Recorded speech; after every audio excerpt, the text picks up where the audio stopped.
It's a beautiful day for baseball, and live from Petco Park in San Diego, Sportsnet LA presents the Los Angeles Dodgers and the San Diego Padres in the final game of this three-game series. Hi again, everybody. Charlie Steiner, Oral Hershiser, and Nomar Garciaparra. We begin with some news prior to the game. Both Yasiel Puig and Joel Peralta have been placed on the disabled list. That is to make room for Carlos Frias and Scott Baker. More about Baker in a moment. But meanwhile, Brandon McCarthy came out of the game last night. A DL stint's not out of the realm of possibility now. No, a big question mark hangs with his name. He's now 3-0 with a 5.87, and some of that ERA might be because of this nagging elbow discomfort he's had. It got so bad after that pitch to Justin Upton that he had to come out of the game, called for the trainer.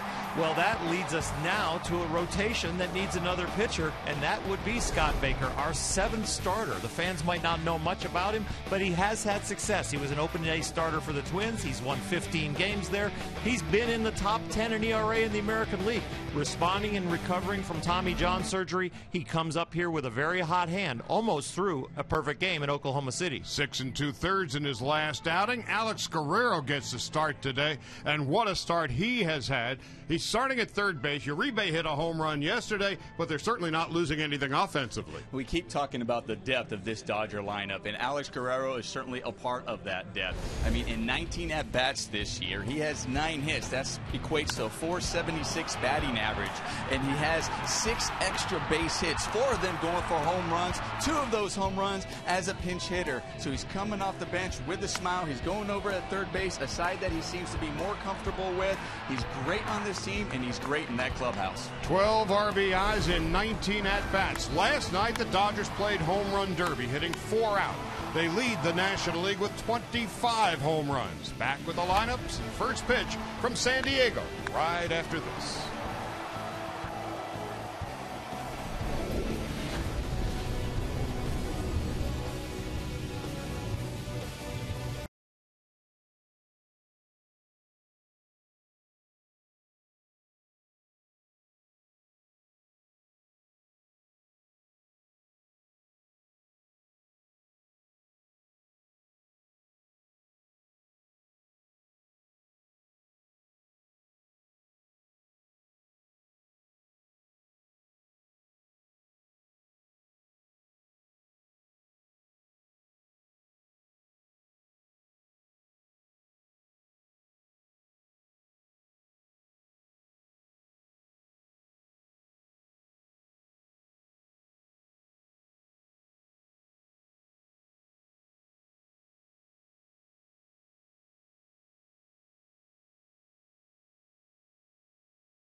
beautiful day in San Diego. Spend your morning in the water. Spend your afternoon with us at Petco Park as the Dodgers and Padres go head-to-head once again. The final game of a three-game set with the opportunity for the Dodgers to get the sweep here in San Diego. Hello, everybody, and welcome inside Petco Park. You heard it earlier. The guys were talking about it. Joel Peralta going on the 15-day DL with a right neck strain. Yasiel Puig going on the DL for the first time in his career with a left hamstring strain. To make up the spots on the roster, Carlos Frias in the bullpen, and today's starter, Scott Baker. Don Mattingly said that Carlos Frias has a rubber arm. He will be used in the bullpen for length. He could make the start for Brandon McCarthy on Friday if McCarthy is not able to go after dealing with that right elbow tightness. As far as who's going to take over in right field for Yasiel Puig, pretty much figure that Andre Ethier is going to be in that spot in Puig's absence, guys.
In San Diego, the Dodgers looking to make it a clean sweep of the Padres, and today's closed captioning is brought to you by Papa John's. Better ingredients, better pizza. Papa John's. Don Mattingly's put this Sunday lineup together. Jimmy Rollins leads off at shortstop. Andre Ethier, big night last night in right. Figures to see a lot of time there now that Puig is on the DL. Adrian Gonzalez, the National League leader in home runs, RBIs, and runs scored. Grandal, the former Padre, behind the plate. Justin Turner starting at second base. Turner has played every infield position so far this season, and we're just 3 weeks in. Carl Crawford, 349 lifetime hitter against the Padres. Guerrero, 12 RBIs and 19 at-bats. Jock Peters has played in every game to this point. Scott Baker will be pitching and batting ninth against the 30-year-old Brandon Morrow. Well, Brandon Morrow coming in, making his fourth start of the season. In his debut, he went 7 innings with 7 Ks and not giving up an earned run. He comes at you with a fastball that hovers around 93, but he can get it up to 95 to 96 miles an hour when needed. A sharp slider, a nasty changeup when he needs it, and an overhead curveball. So definitely be on your toes. The key for him is his command, so try to see if he gets over the plate early. The Dodgers starting lineup brought to you by Honda. Brandon Morrow is a fascinating story. He has type 1 diabetes. About an hour and a half before every start, besides testing his blood sugar count throughout the day, he has a protein bar, and between innings, he will check his blood count as well, the blood sugar. And so he has really become an example and a spokesman for diabetes, and what a career he has put together. He's not at risk when he's out there pitching, but when the blood sugar drops, it can affect your endurance and your concentration, that's for sure, and so they really monitor it closely. He's making his 4th start, 20 innings, 15 strikeouts, and 5 walks. Opposing hitters hitting .243 against him, and away we go. So the Dodgers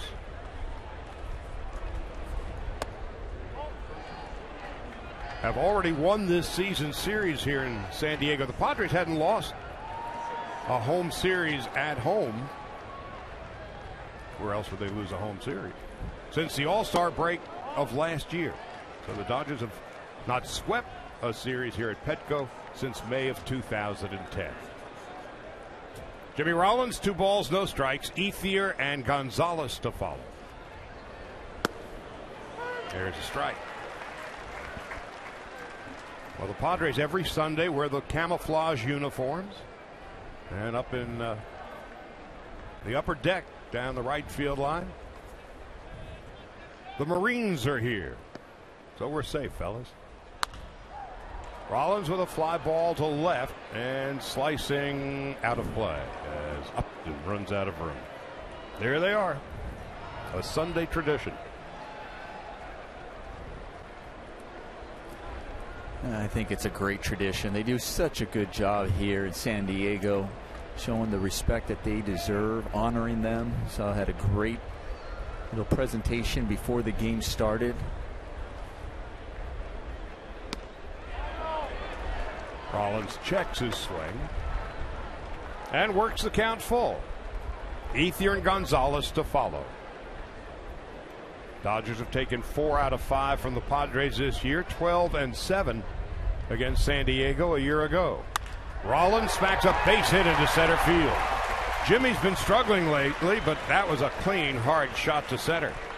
He hit a ball like that last night that was caught, and he felt snake bit. Well, he came right back with another line drive. He's starting to show signs of coming out of it, Nomar. Especially on a fastball up and away, getting on top of that. That means you can start trusting your hands, knowing that they're strong enough and being able to catch up to it. Dodgers 11-8 winners last night, 3-0 the night before. Dodgers, when they score at least 3 here in San Diego, dating back to 2010, are 23-4. Ethier on the first pitch, skies to left.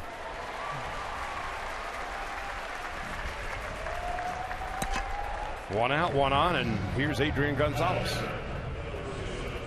Gonzalez with the T-Mobile game changer last night.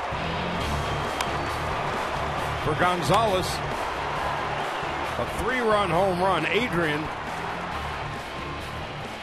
2 hits, 3 runs, and 3 RBIs. Steps into the batter's box, leading the National League with 7 home runs, leading the league with 18 runs batted in, and leading the league with 7 runs scored. Second in the league at .403. And Gonzalez takes outside, 1 ball and no strikes. So far this season against the Padres in 5 games, Adrian is merely hitting .591. He's 13 for 22. 6 home runs, 10 RBIs, 3 doubles, 10 runs scored. And if that's not enough, he's had a hit against his former team in 11 consecutive games dating back to last season.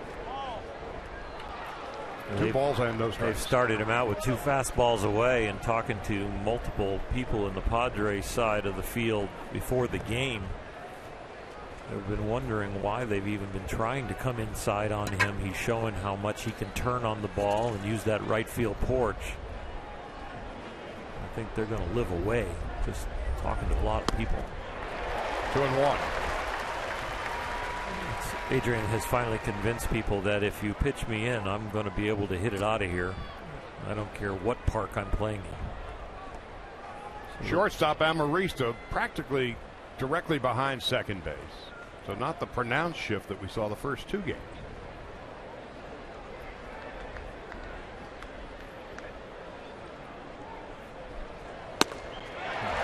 Two and two. The way they're defending him, they're saying we're going to play you away and pitch you away.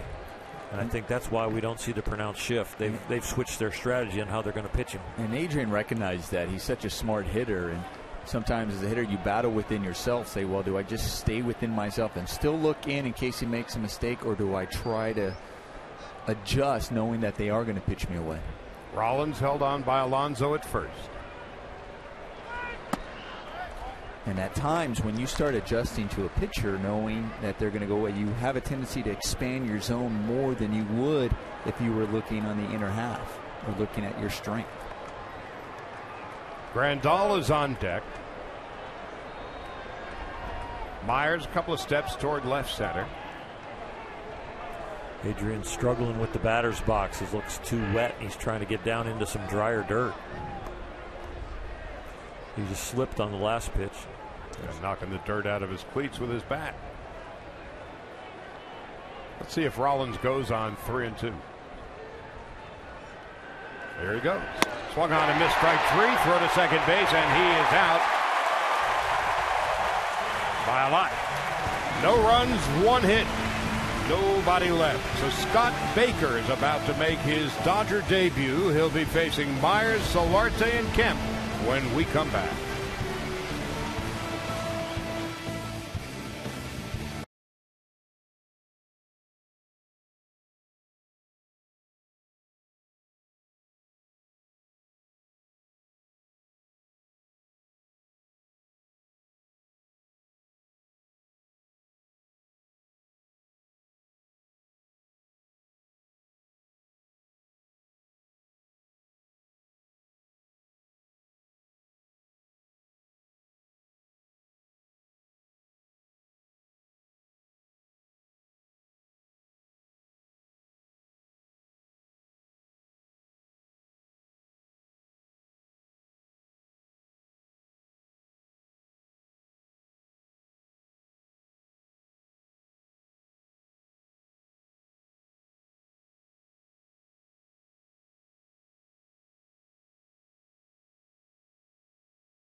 Let's put this Honda starting lineup together for this Sunday afternoon.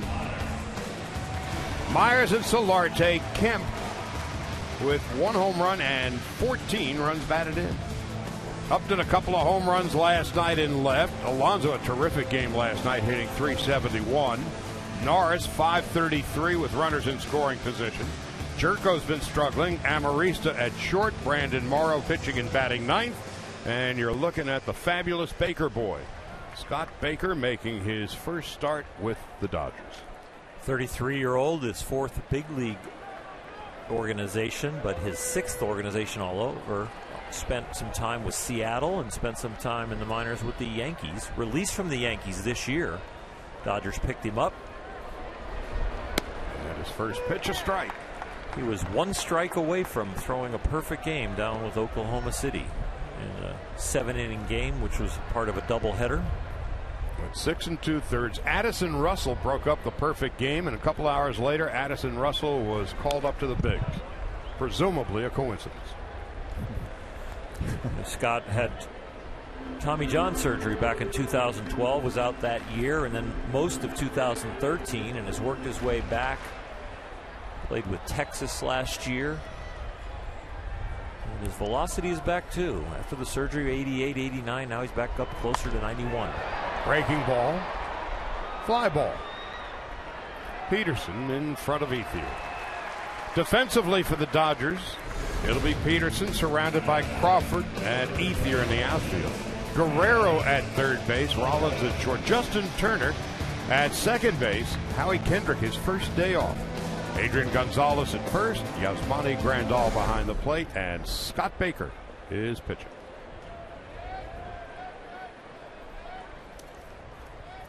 So Ethier's going to spend a whole lot of time in right field, one would think. Now that Yasiel Puig's on the 15-day DL, the hamstring is biting a little too much.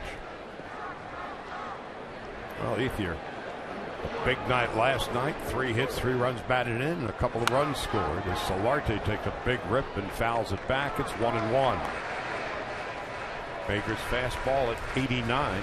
Well, we heard Don Mattingly talk about he had no problem earlier when Yasiel was dealing with that hamstring if they were to DL him. And a lot of that has to do with knowing how good his bench is, the depth, knowing that he has Ethier, Van Slyke coming in and playing well and would fill in admirably. Well, Van Slyke and Ethier, starting the season as your 4th and 5th outfielders, are hitting a combined .377 with 3 home runs. The infield understudies just as good. Turner and Guerrero, they've combined to hit .364 with 4 home runs. And Turner and Guerrero both in the lineup today. 2 balls and 2 strikes. Yangervis Solarte starting at third base this afternoon. Pops that one up. Grandal sheds the mask. Does he have room? No. 2 rows too far. Matt Kemp on deck. Dodgers begin the day a game and a half in front of Colorado, 2 in front of the Padres, 3 in front of Arizona, 4 in front of San Francisco. And of course the Giants come to town tomorrow night. It'll be Bumgarner and Brett Anderson. The 2-2. Solarte is already making a nuisance of himself for Scott Baker. Scott really not finding the put away pitch yet. His fastball's been around 88 to 90. That changeup there at 84, and he's got a little slider. He threw a curveball before 2012 in the Tommy John surgery. Line foul. Well, we're told the Giants and Rockies were rained out, so Bumgarner's apparently going to be pushed back a day. What that would mean if he pitches on Tuesday, a rematch of Bumgarner and Kershaw. Lincecum apparently is going to go tomorrow against Anderson. So Kershaw and Bumgarner part 2. The Dodgers went into San Francisco 6 games up on them with a chance, if they would have swept them, really could have started burying the Giants. The Giants did the number at them. Now again with a chance to put some distance between them and the Giants if they can beat them at home.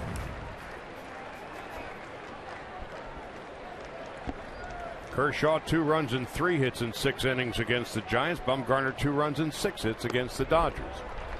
Well, the next pitch to Solarte will be the 10th.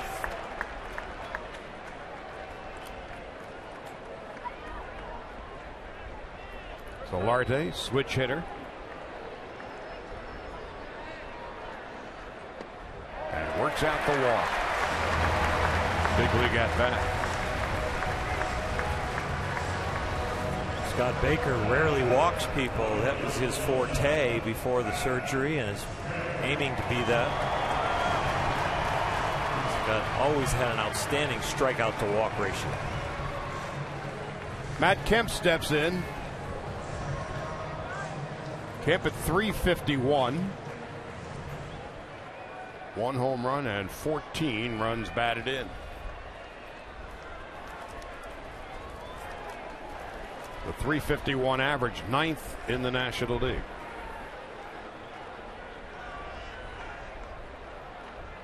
And his 27 hits make it 28. Ranks him 2nd in the league. Solarte on his way to 3rd. He is being sent home. The throw to the plate, and he is out at the plate.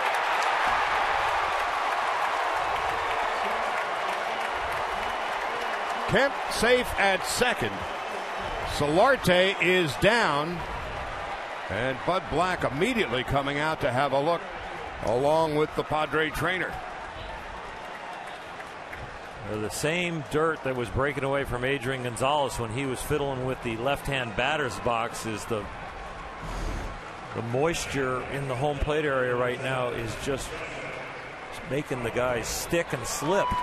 And I think that's what Solarte runs into as Turner makes the perfect relay throw to Yasmani. And you can see he tried to do the swim move, and then his arm sticks in the dirt. He isn't able to get it out of the ground. Takes that pressure. So the Dodgers catch a break. And Solarte hurts his left wrist. And Justin Turner with a spectacular throw. Were you a head-first slider, Nomar? Or feet first? Feet first. Definitely at home. I didn't slide head first, but I tried head first. And I used to do it in college. I hurt my shoulder, and then it was all feet first. Baker with the wild pitch. But here's the slide that you're talking about, Orel. You see that, and he's trying to move that, and it seemed like he just jammed that as he was sliding in. But also the reason why he was adjusting or trying to avoid that tag was it was just such a perfect relay from Peterson to get to that ball. Threw a perfect throw to Justin Turner, who was in the right position to make a great throw all the way to Grandal. And surprised Glenn Hoffman sent him. Yeah, he was out by a lot. For that early, you would have had 2nd and 3rd and 1 out. I wonder if he was also thinking, I can challenge, Justin Turner, who hasn't been playing much, coming off the bench. I'll challenge his arm. Upton takes up and in. It's 2-0. And you pointed out in the top half of the first, Adrian Gonzalez is trying to dig a hole in the left side of the batter's box where it appears to be awfully wet. And there didn't appear to be much give as Solarte made the head first slide.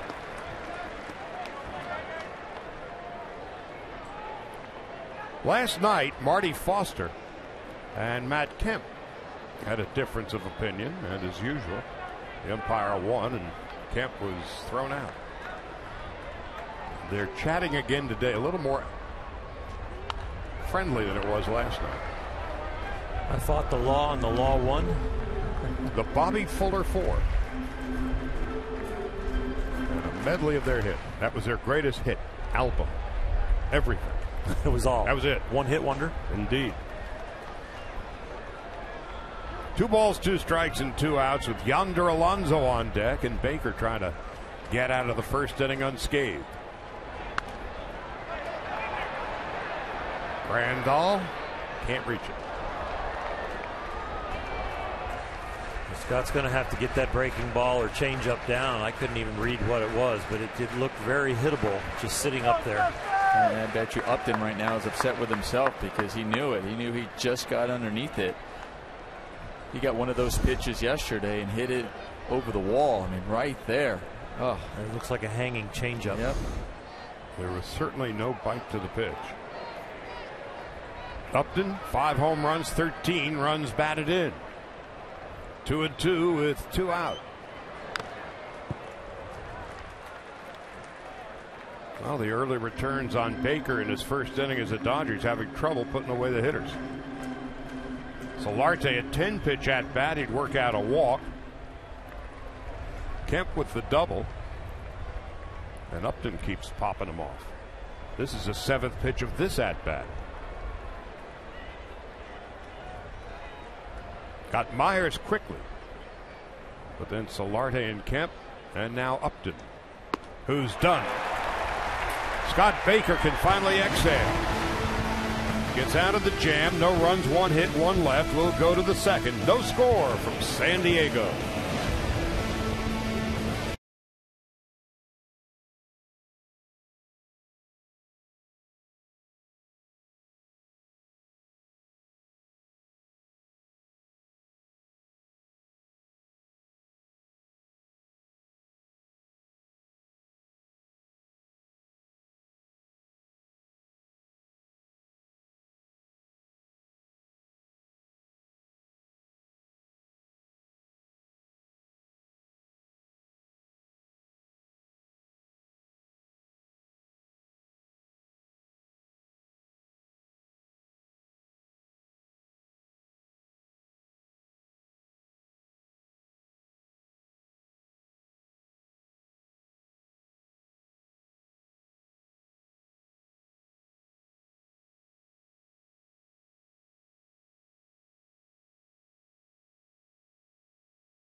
Story.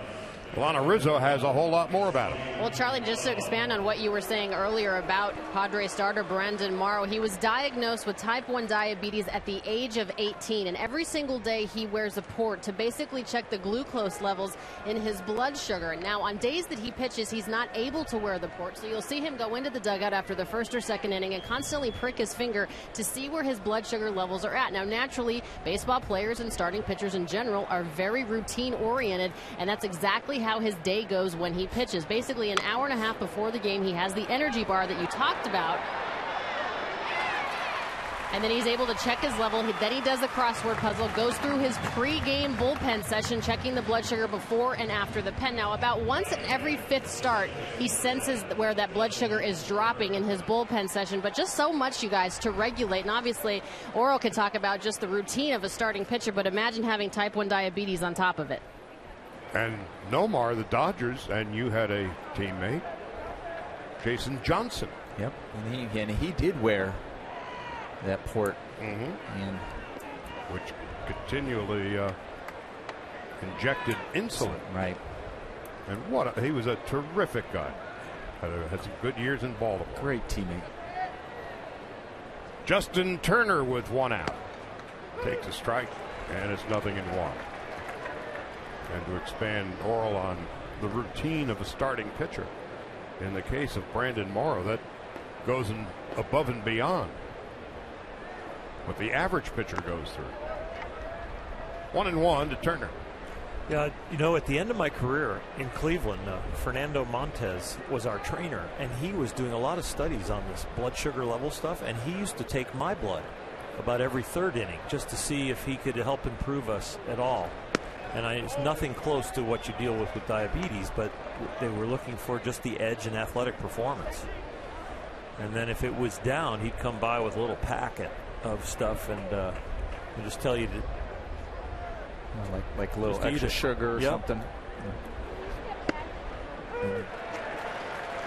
2-2 to Justin Turner. I was kind of his guinea pig because I was willing to do almost anything to see if I could get a little bit better, especially as you get older.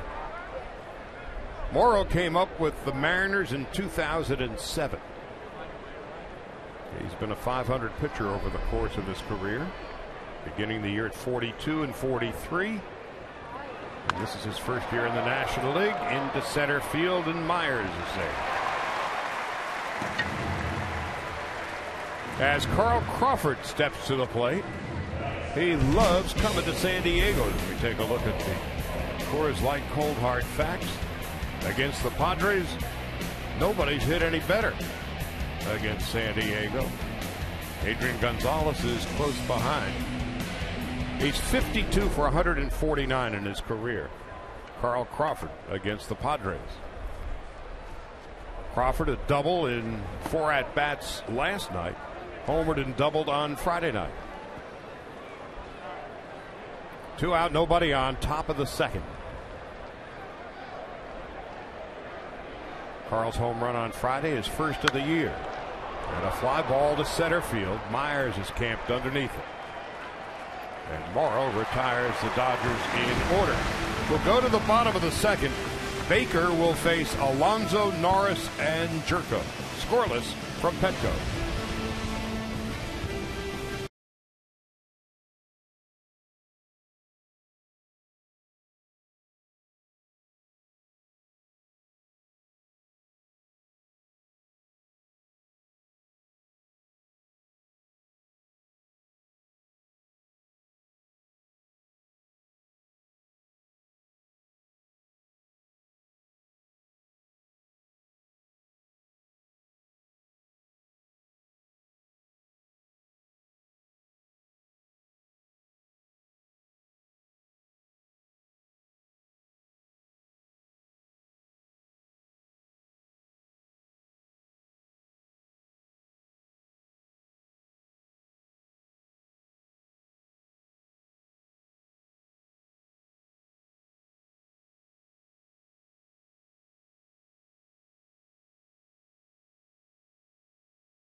Last night, we actually had rain for a time.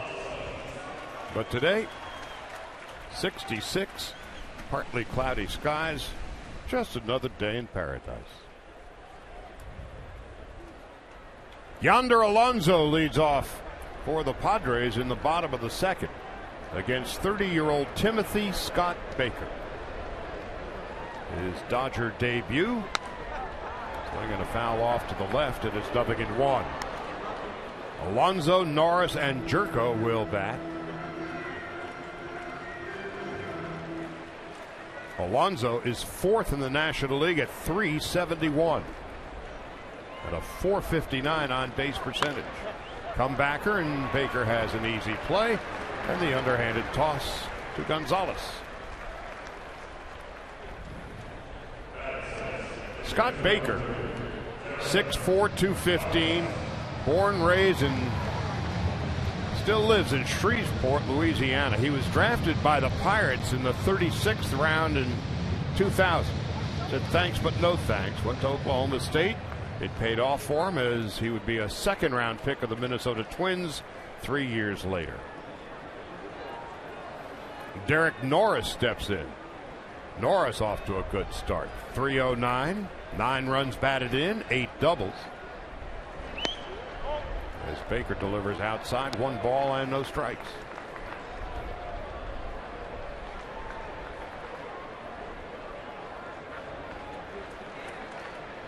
In Baker's career, 66 and 52, a career ERA of 4.25. Pitching with the Twins, the Cubs, and the Rangers. Doesn't walk very many over the course of his career. He's averaged just a shade over 2 walks per 9 innings. There's a strike. 1-2 to Derek Norris. Scott's got very conventional mechanics, but the one thing that he does very well is he hides the ball. He keeps his glove and his throwing hand there in front of his chest, and then when he takes the hand out of the glove, it gets directly behind him, so he hides the ball really well from the hitters. Got some nice tail on his fastball. Doesn't look like he really tries to sink the ball as much as either he tries to pitch up with run or down on the corners. Norris slaps it foul. Norris came over from the A's in the offseason. Watch him take the ball out. See it stays back behind his back leg and then comes up. As he elevates his arm and his shoulder, it stays behind his torso. Does a good job hiding the ball.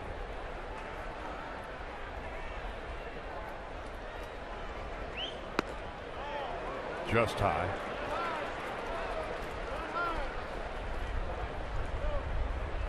The home plate umpire today is Ryan Blackney.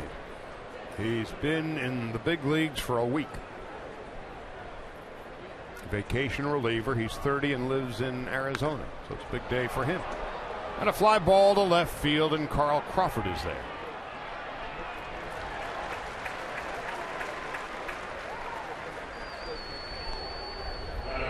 After a bit of a shaky first inning, 3 in a row now retired by Baker. Looking at that brand new scoreboard out in left field here at Petco Park. They've done a great job in refurbishing this ballpark, the franchise. With a big crowd on hand today. Jed Jerko, backhanded stab at third by Guerrero. Throw and dug out by Adrian Gonzalez. Boy, Alex Guerrero's done just about everything the Dodgers have asked for him and then some. And wouldn't you know it, this fella's going to lead off the top half of the third. We are scoreless from San Diego.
Spectacular play robbing Jed Jerko, and is worthy of a Carl's Cam replay.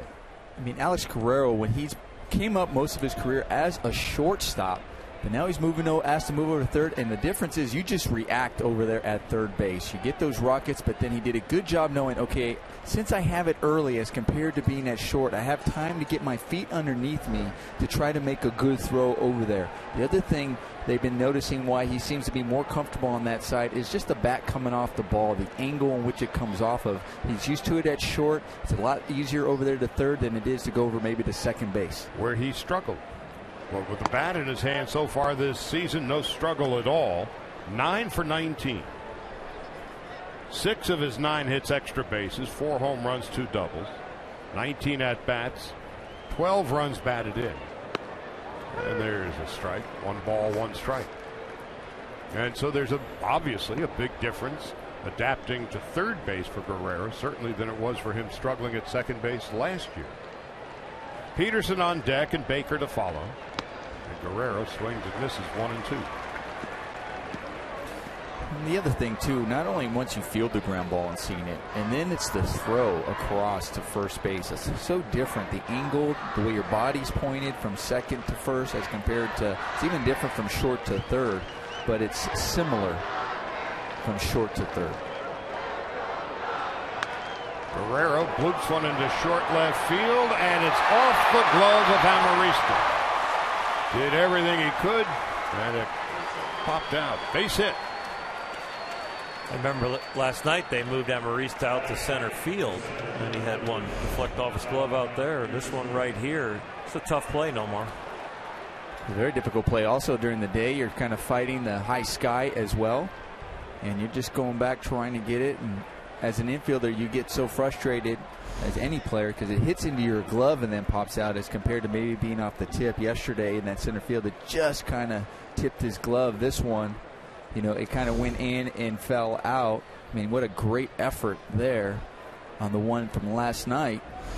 But the one thing about Emery, he's so quick and so fast. His range, he gets to a lot of balls. Jock Peterson, with the shift employed, takes outside, 1 ball and no strikes.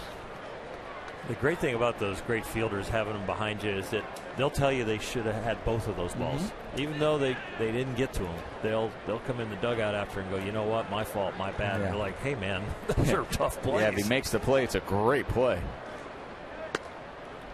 Ball and a strike to Peterson. Jock, you saw 15 walks, second in the league. He's third in the league with a .462 on base percentage. .292 in his rookie year.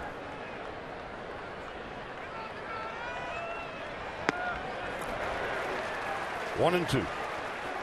We were talking last night about Peterson and his numbers. He swings and misses about 40% of the time. The only one with a higher swing and a miss rate is Giancarlo Stanton. And he's second in the league in walks, fifth in the league in strikeouts. So a lot's happening when he's at the plate. And Nomar, you and I and Oral were talking before the broadcast about what those numbers mean. Well, you have a tendency, a guy who swings and misses, and that was just a perfect example. He swung and missed the first one, so you're going to get another pitch. Then he swings at that one and he fouls it off. Guys who swing and miss a lot also have a tendency to foul a lot of pitches off. And when you also know the strike zone and have that plate discipline, and you're looking at maybe keyhole in one spot, you have a tendency to draw a lot of walks. Which is what Peterson has done. Now he lines one into left field, and Upton makes a spectacular catch, robbing Peterson of a base hit.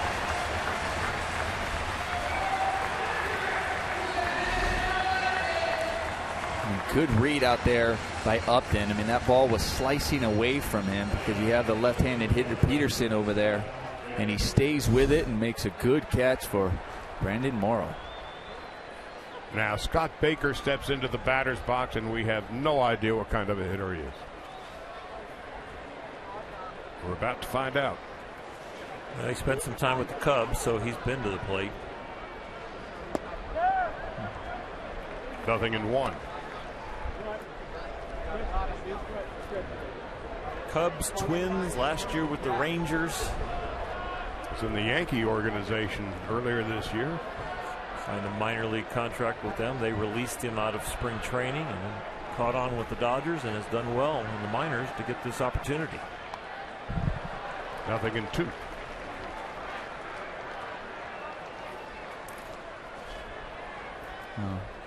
Tried to bunt 2 baseballs right now, and his technique was a little off. The first one, it was a ball down, and the barrel just kind of dropped on there rather than staying. And the second one, it was up.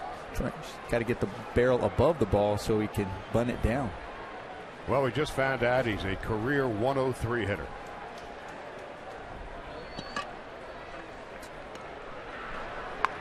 And lays down a very good bunt.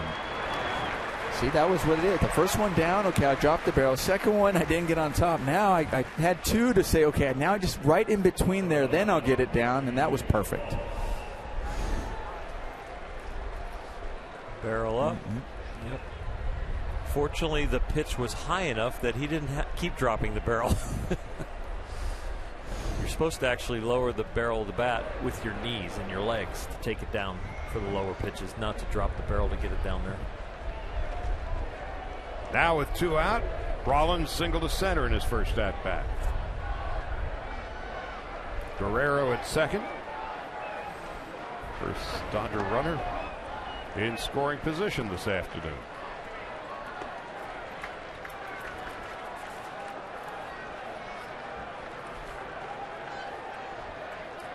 Jimmy 2 for 15 with runners in scoring position, 133. Morrow pulls the string.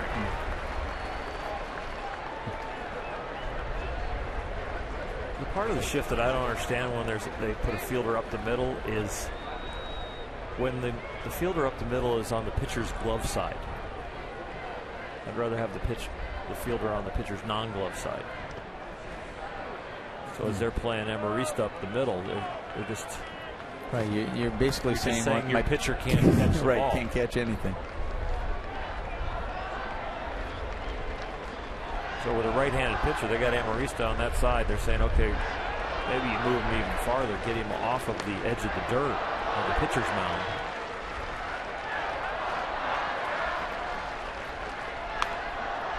Rollins fouls it back, and it's 2-2.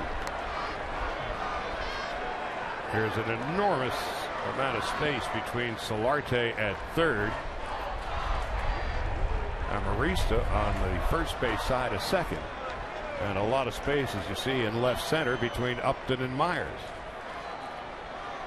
If I'm Jimmy, you're working the middle of the field, aren't you, Nomar? Yes. I hope you're slightly late. Not only just slightly late, good breaking ball there, but you know what I haven't seen in some of these shifts is, you know, a lot of hitters they often take that two-strike approach, and they have a tendency to shorten up and maybe just put the barrel on it, which they might be a little late as well. Some of them really like to go the other way, and you don't see the shift really adjust when a guy gets 2 strikes. And Rollins rolls it to first. Alonso with the underhand flip to Morrow. No runs, 1 hit, and 1 left. Amarista, Morrow, and Myers coming up against Scott Baker when we come back for the bottom of the third.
Kids 14 and under in attendance when you come out to Dodger Stadium May 3rd and get a kid's Yasiel Puig replica jersey presented by Rice Krispies Treats.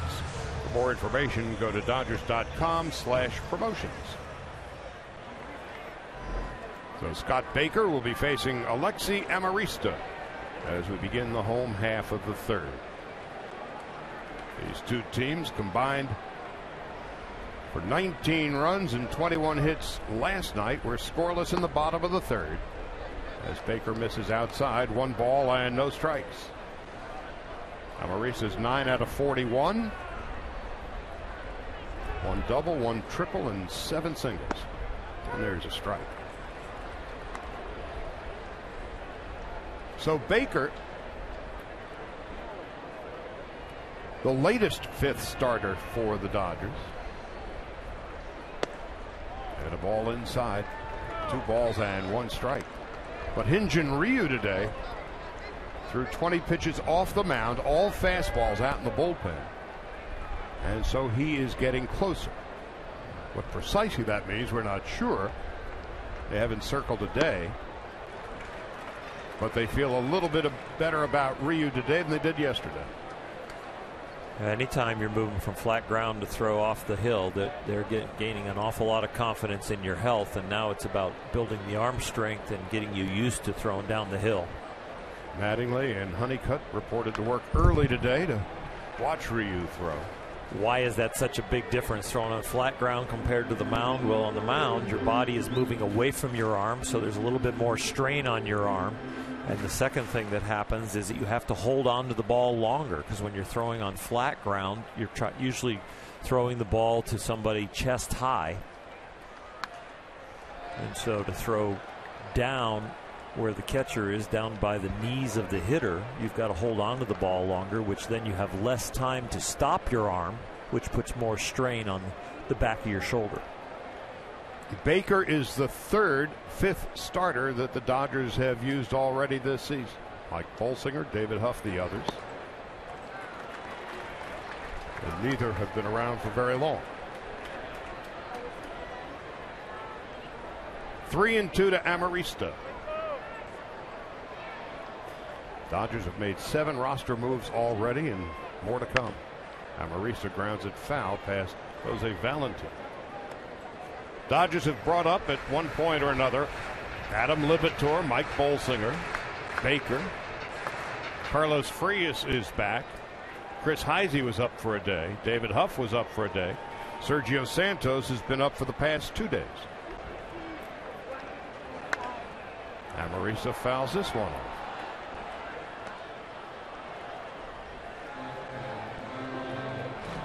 This is the 9th pitch of the at-bat, the 10th coming up. Charlie, can you remember the last time the Dodgers came to San Diego and had 3 sellouts? It's been a very long time. It has been. That says as much about the Padres and the resurgence within the community. And there's a fly ball to right field. It is way back, and it is gone. A home run for Alexi Amarista, his first of the year. And the Padres take a 1-0 lead.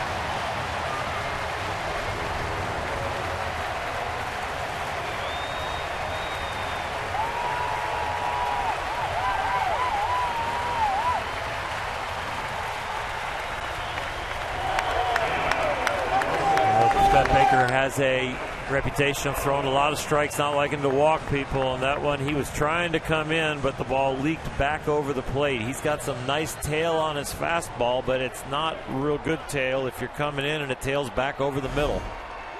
In each of the last 3 years, little Alexi Amarista's hit 5 home runs. That was his first of this season. Brandon Morrow takes a ball outside, 1 ball and no strikes. Well, the 10th pitch of the at-bat. Amarista parks one. Morrow swings and misses.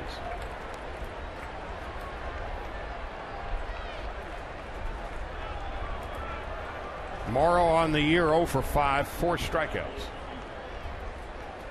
And his next hit will be his first in his career. Padres this year, when scoring first, are 6-4. When the other guys score first, the Dodgers are 5-5. 1-0 San Diego, bottom of the 3rd. Call strike 3, second strikeout for Baker.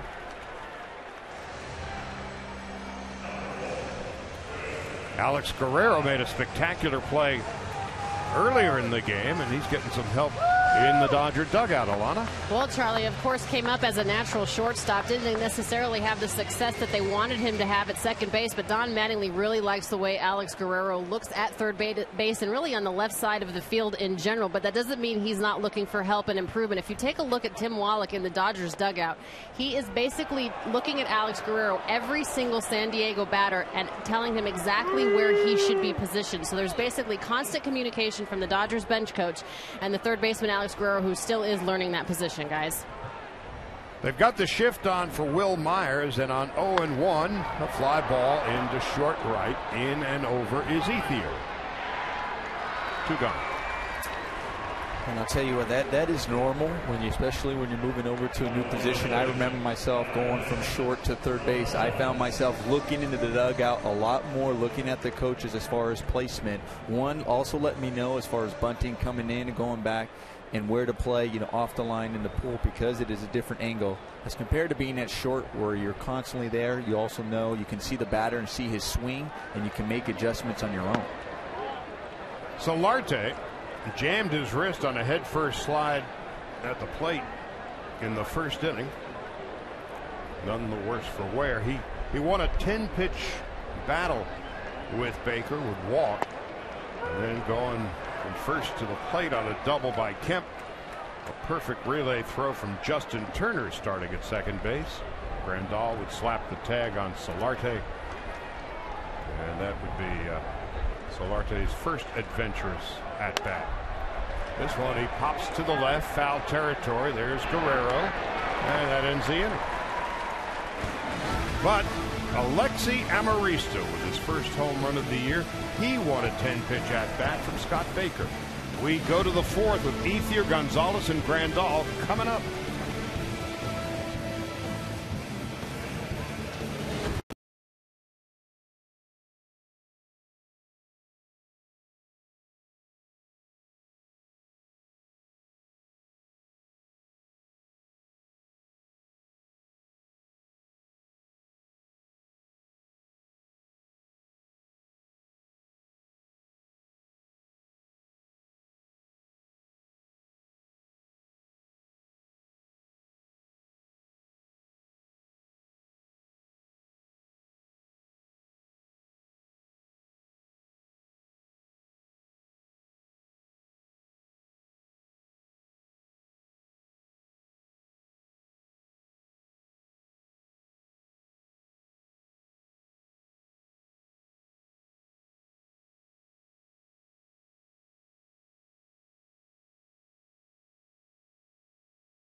Challenger with an EPA estimated 30 highway MPG. This car was made for driving in California. Visit Dodge.com today. So the Dodgers will present Andre Ethier, Adrian Gonzalez, and Yasmani Grandal against the 30-year-old right-hander Scott Baker as we head to the fourth. Another packed house at Petco. They sold out on Friday night, crowd of better than 43,000. Last night, their fourth sellout of the season at 44,000. And it looks like this is pretty near another sellout on this Sunday afternoon. Ethier to lead it off. Andre flied to left in his first at-bat. Yasiel Puig with the hamstring, officially placed on the disabled list today. You figure Ethier is going to spend a fair amount of time in right field, and when he's not, it'll be Scott Van Slyke. Van Slyke and Ethier, supposedly the fourth and fifth Dodger outfielders this year, hitting a combined .377 with 3 home runs. As Ethier fouls it off to the left. As healthy as Andre is, as good as he's swinging it right now, we know he can play all 3 outfield positions. He could end up being the most valuable outfielder on this team. And the most productive. It's saying a lot about a guy who they were talking about possibly being traded. And in point of service, Ethier has been with the Dodgers longer than any other player. It couldn't happen to a nicer guy to get healthy and have a good year with all the frustration he's been through, and been a great teammate handling his own adversity and his own lack of playing time, or at least guaranteed playing time. At .343 this season, he swings and misses. Second strikeout for Morrow. It's the first out of the fourth.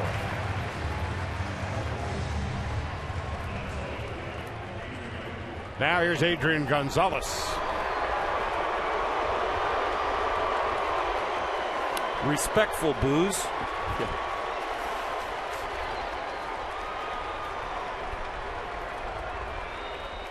Adrian steps into the batter's box.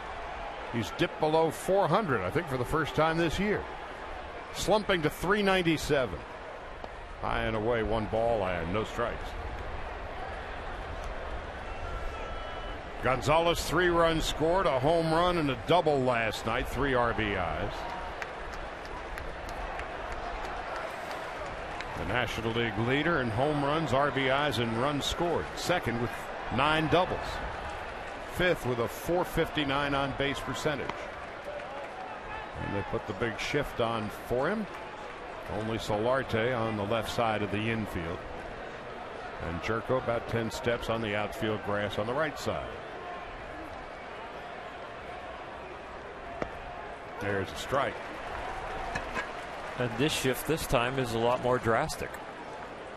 Putting the second baseman out there in right field. He wasn't there before, and they were pitching him hard away every single pitch in his first at bat. And Rollins was at first base at the time. So with nobody on, Gonzalez rolls to first, 2 out.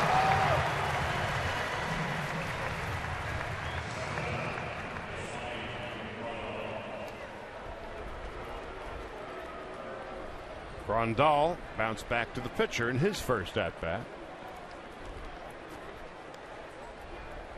Couple of hits, a walk, and a run scored last night for Grandal.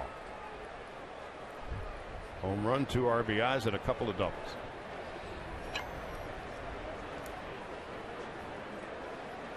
Each team with 2 hits, a difference in the game. Alexi Amarista's 3rd inning home run.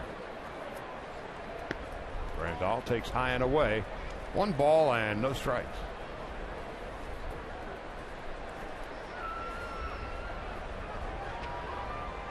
With Kemp and Upton and Alonso and Norris, Amaristas hit the home run.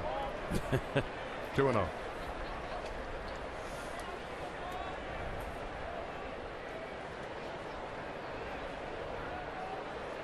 Justin Turner on deck.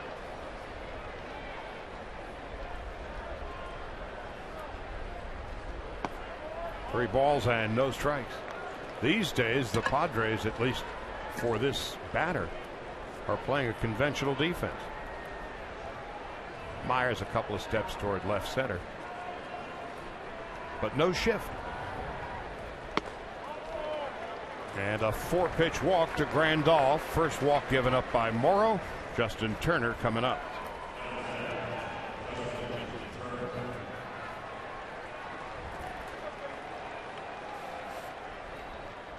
Turner flied to center field in his first at-bat. Starting at second base today is Howie Kendrick. Gets his first day off of the season.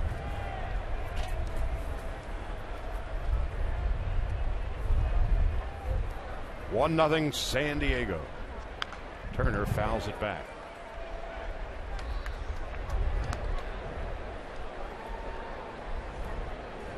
Justin Turner has now started every infield position at least once this season.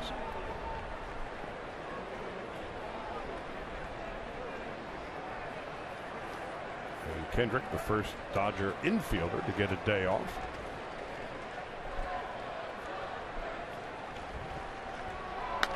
Line off the glove of Solarte. That was waffled. So Turner's aboard with a hit. Dodgers have first and second, 2 out. And Carl Crawford, who flied to center field in his first at-bat, coming up. This was just a rocket right off of Justin Turner's bat. Nothing you can do over there for Solarte. He was just trying to come up with it. Almost looked like it hit the heel of his glove there. Looked like he lost it in some of the white shirts, the light shirts in the stands. If he doesn't knock it down, in all likelihood it rolls to the corner, and there's a pretty good chance with 2 out Grandal could have scored. completely different in the day game compared to night game, Nomar, when you're playing third? Yes, and there's some stadiums worse than others. Actually, a place that's really difficult during the day is Dodger Stadium.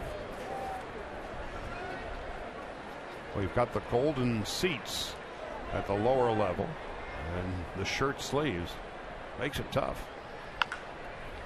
The other thing, too, is at Dodger Stadium, but here San Diego's pretty decent, is behind home plate.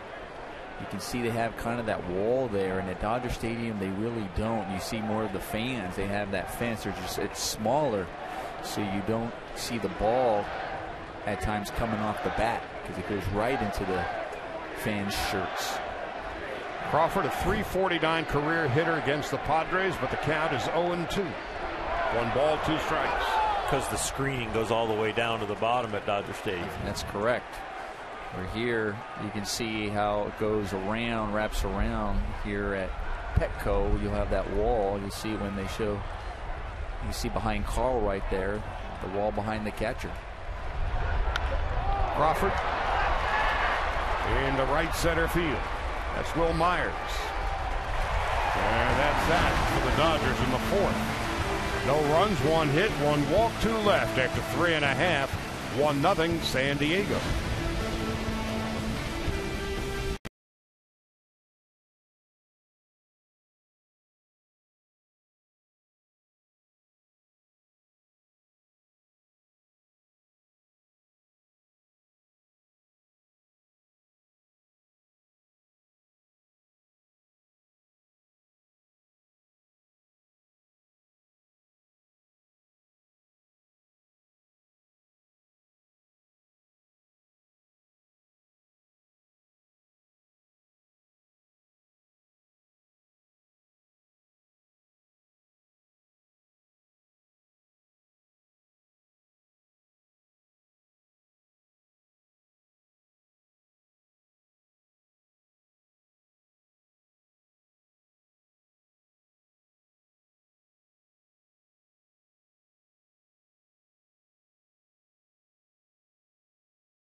Set with the Giants. First pitch 7:10, and the first 40,000 fans in attendance receive a Clayton Kershaw themed fleece blanket.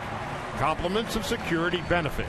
To be sure you stay warm at the stadium and at home, visit Dodgers.com/promotions.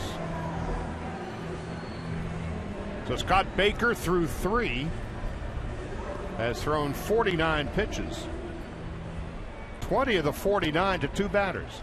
Solarte in the first inning, a 10-pitch walk, and on the 10th pitch to little Alexi Amarista, the Padres shortstop, who had homered to right, and that's the only run of the game. Matt Kemp doubled in his first at-bat, and Kemp takes low and outside, 1 ball, no strikes. So, Earl, what's your report card a third of the way through the game on Scott Baker? He is pitching ahead. He's got a nice run on his fastball. Jelly legs Kemp. That's a little slider right there, and you see it doesn't have a lot of break to it side to side. His slider kind of goes straight down, and his fastball has run on it. I think that has a tendency to really mystify the hitters. And I think what's best about the 2 pitches is that he throws them, he hides his ball really well behind him, but he throws them from the same trajectory. So because it's a slider and a fastball, they're really coming out of the same window, and he's having a tendency to keep the ball off the barrel of the bat. 2-2 to Kemp with Upton on deck and Alonso to follow. He's got more side-to-side movement with his fastball than he does his breaking pitch. Baker made his major league debut in 2005, 10 years ago, as a member of the Twins. There's the fastball movement. You see it moves a good 8-10 inches. Slider seems to go more 8 to 10 inches down, like there. Kemp stays alive. Here's the slider now, and you see it's not a big sweeping slider. Well, that was the changeup, I think. That was the changeup there.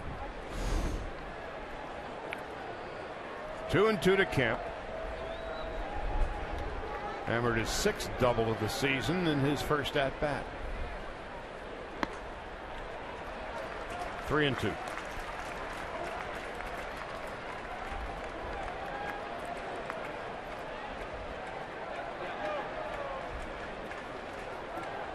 Careful with the running fastball inside right here if you leave it for a strike. On 3-2. Just inside and low. So a leadoff walk to Kemp.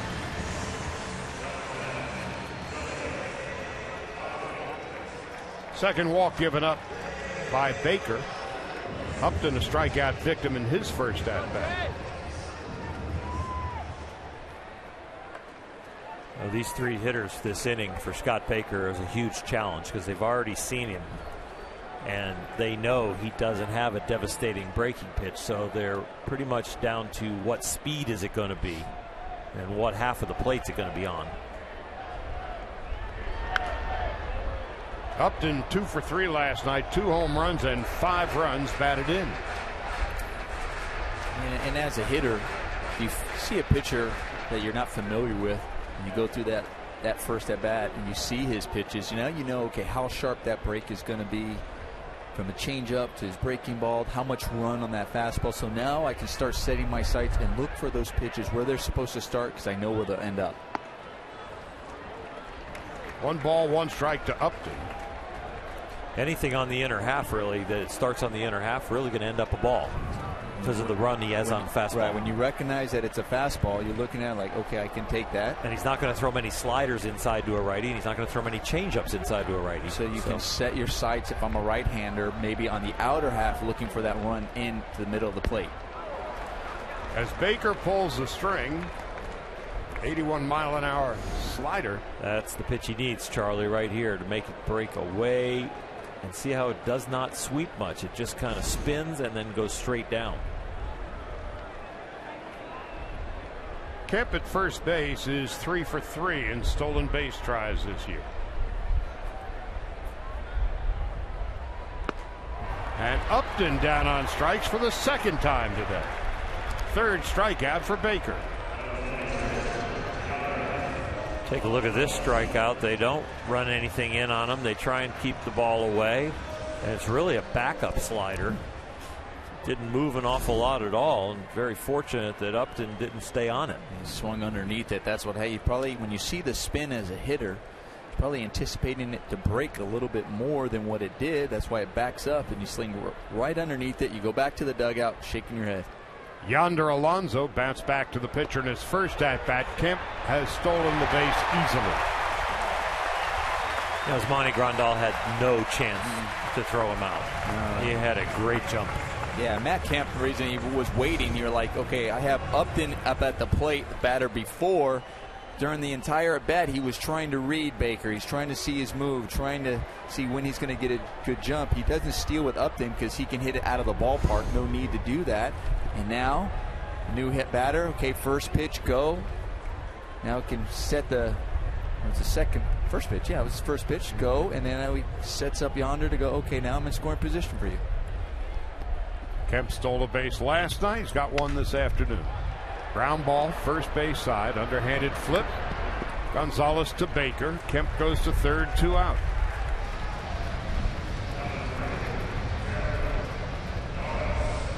Now Derek Norris coming up. Norris 533 with runners in scoring position already this season.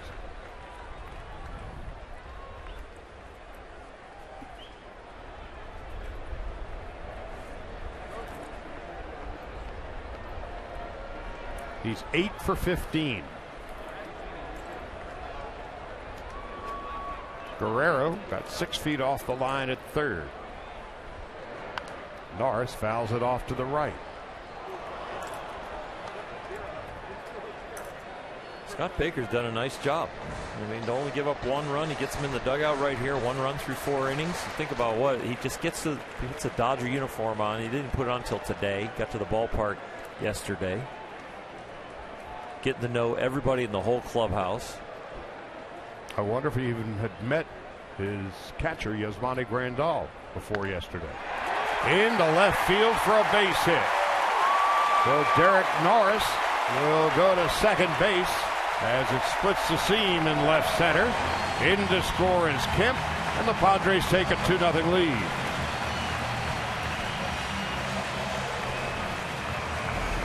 It gets him out in front, and you can see the slider right there. It just doesn't have the sweeping action, so the fact that he got him out front and got him to commit, but the ball never leaves the hitting area, so you're out front, but it's almost like a changeup where if you could stay on it, you can hit it. If that ball has more sweep, that actually gets low and away, and you swing and miss. Leave it up a little bit on the plate, and you're able to hit it. Kemp scores his 16th run of the season. Norris knocks in his 10th, and the Padres lead 2-0. Jed Jerko robbed of a base hit by Alex Guerrero over at third base in his first at-bat. Amarista is on deck. 2 runs, 3 hits for the Padres. No runs, 3 hits for the Dodgers.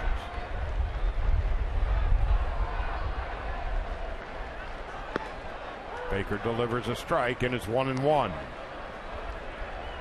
I was thinking when Adrian Gonzalez got the ground ball there a little bit ago and tossed it to Baker, Adrian did it very gingerly and very conservatively because it's the first time they've ever exchanged on that play. I mean, Scott has to be told all the bunt plays, what signs we're going to be using.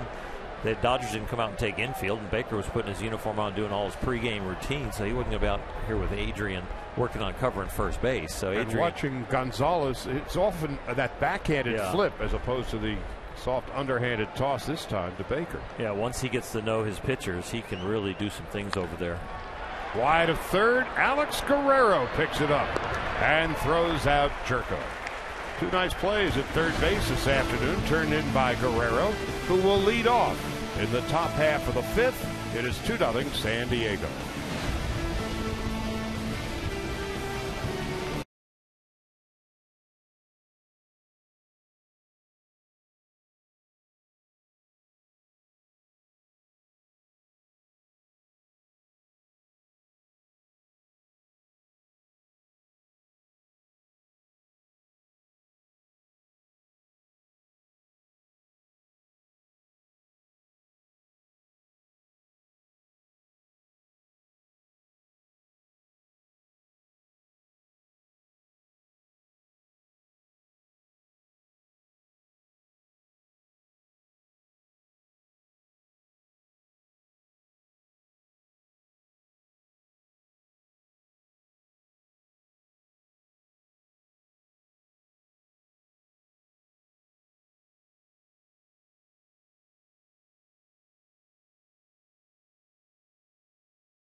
Choose Nissan today for great offers on our most exciting lineup ever.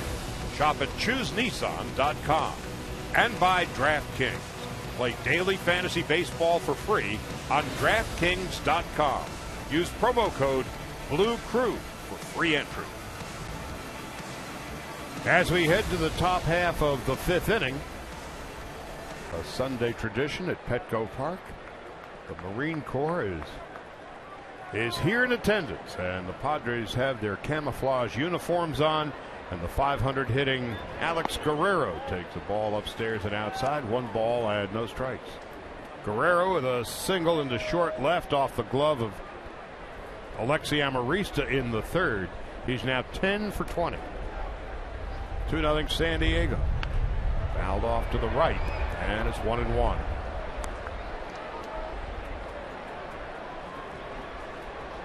In 20 at-bats, 12 runs batted in, 4 home runs and 2 doubles.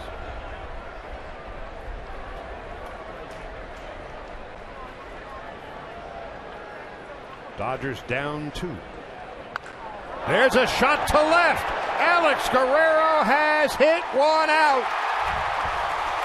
His 5th home run, his 13th run batted in, all in 21 at-bats. Alexander Guerrero.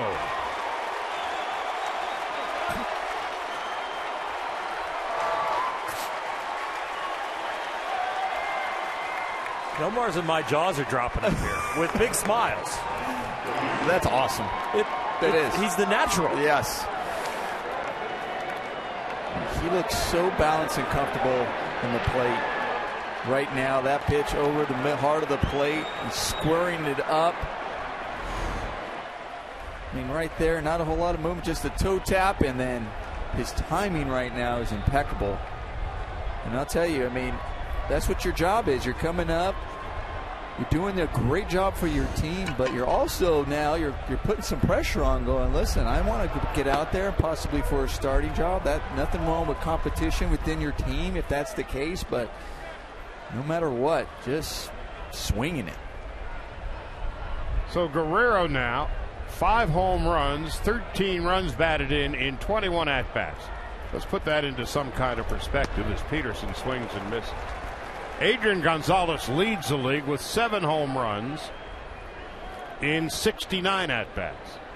Guerrero has 5 in 21. Gonzalez leads the league with 18 runs batted in his 69 at-bats. Guerrero now has 13 runs batted in his 21. Those are softball numbers. That ain't right. So, Little league, softball. So you just time those by 3. Pick an easier and then league. You'll get his. He's on a pace to hit 4,000 home runs this year. Now, Charlie, that's an exaggeration. Right. It's only 1,000. Guerrero leads all rookies in home runs and RBIs. He now has 6 runs scored. He's 5th among the rookies in that category. Man.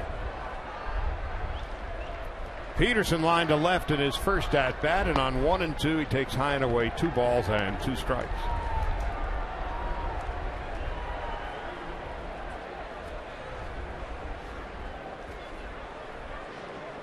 Sitting next to Carl Crawford. Crawford, a career .350 hitter against San Diego. Peterson takes inside and low and works the count full 3-2.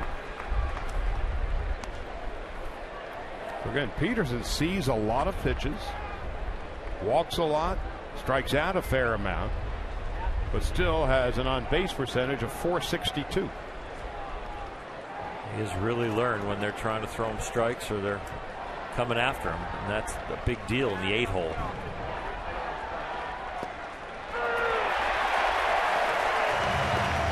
Peterson didn't like the call.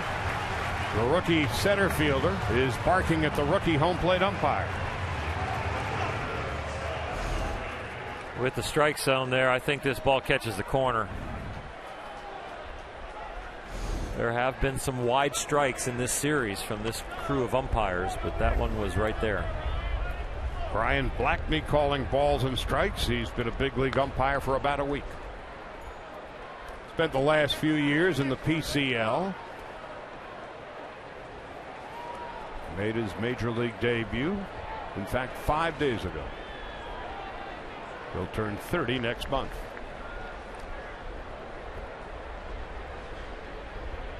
One out, one in, top of the 5th, 2-1 Padres. You know, what was interesting is Jock Peterson. I mean, even when he gets a call that he disagrees, he really doesn't say much to an umpire. He usually just recognizing as a rookie. We've touted how well he's understanding the game, but I wonder, because you got a younger umpire that he's probably seen over there in the PCL that he's familiar with, where he feels like he can say something to him because maybe he's talked to him before or had issues with him down there. Meanwhile, Morrow has struck out 3.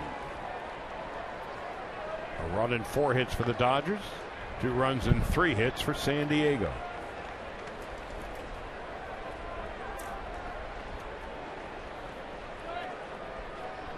Well, I guess Alex Guerrero being sent out, that's not an issue anymore, huh? The fact that he has no options is fine. 2 balls and 2 strikes. Yasiel Puig, Kenley Jansen, Alex Guerrero, and Baker fouls it off to the right. Well, Juan Uribe rewarded Don Mattingly's patience with him yesterday with the home run and other great at-bats that didn't turn into hits, but really looked good at the plate. Everyone clamoring to get Alex back in there, and he's taking advantage of his opportunities every single time he's gotten in there. Slowly hit. Amarista bobbles, throws, and still gets Baker.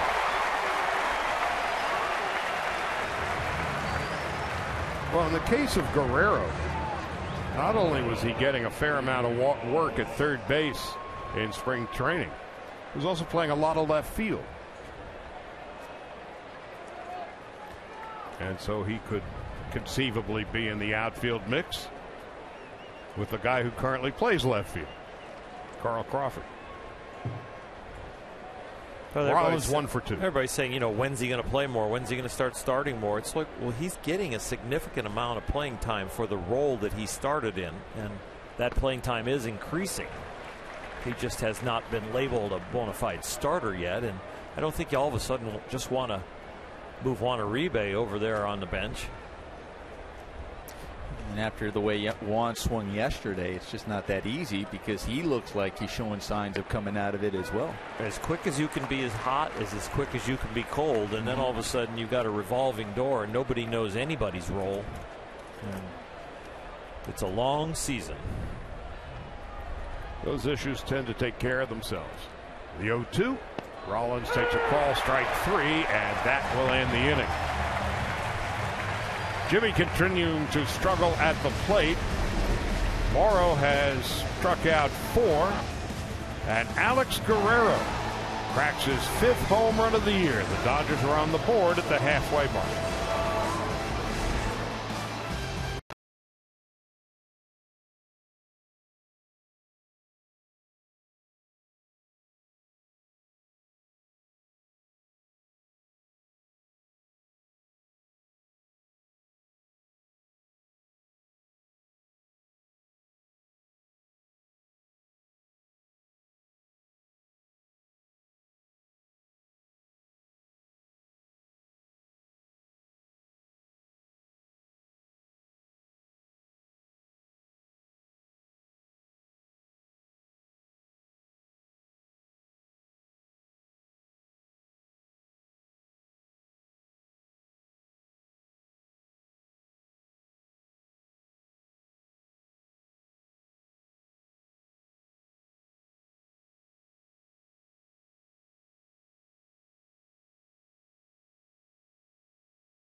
Right now, the only run to speak of for the Los Angeles Dodgers, his 5th home run of the season, already his 13th RBI in 21 at-bats. And, of course, because of the success that he's had so early offensively, all of the fans are clamoring for Alex Guerrero to get more playing time. And Don Mattingly is hearing what everybody is saying, but I had a conversation with him earlier today, you guys, and he basically told me that the cat and mouse game with Alex Guerrero has yet to begin. What he means by that is big league pitchers haven't quite figured him out yet because he is obviously new to the game and new to this level.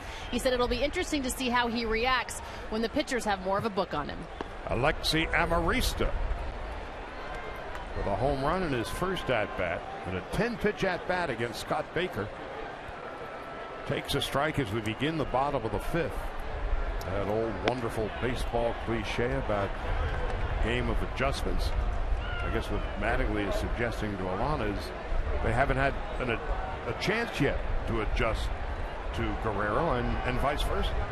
But right now, nobody hotter. 1-2 to Amarista.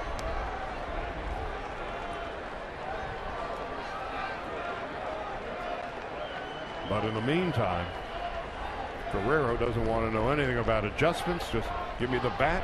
Let's see what we can do with it. Oh, believe me, Don Mattingly's not saying that to Alex Guerrero. He's telling Alana, but he's not saying that to Alex. Like, oh, don't worry, you're going to cool off. They're going to adjust to you. Just leave him in the zone. But he also has to keep Uribe happy. Now Grandal wants to go out and talk to Baker. And that's the challenge that Mattingly has, is trying to just keep everybody sharp. When you have everybody swinging the bat well, or you have a bench or the depth there, guys swinging the bat well, he's going, okay, how do I work these guys in to keep them sharp so they keep producing? When do I have to give a day off? Do I start giving guys more days off? And when is that maybe sending more of a message and they don't want those extra days? But at the same time, when it comes to adjustments for Alex Guerrero, I understand what he's saying, but do you play the hot? The question is, you play the hot hand and see how, when they start adjusting, if he does make the adjustments as well, because you don't know that either. Amarista, 10-pitch at bat against Baker in the first inning. Next pitch will be the 7th in this at bat. It seems like the character and the chemistry of this club right now, everyone is focused on the big prize. Popped up, and that's Turner. And that's the first out of the 5th.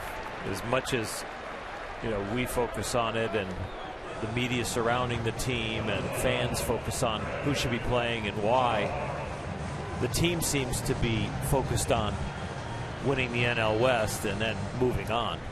Well, the Dodgers came into the game today leading the league with now 26 home runs, second in the league in average and runs, first in the league in on-base percentage.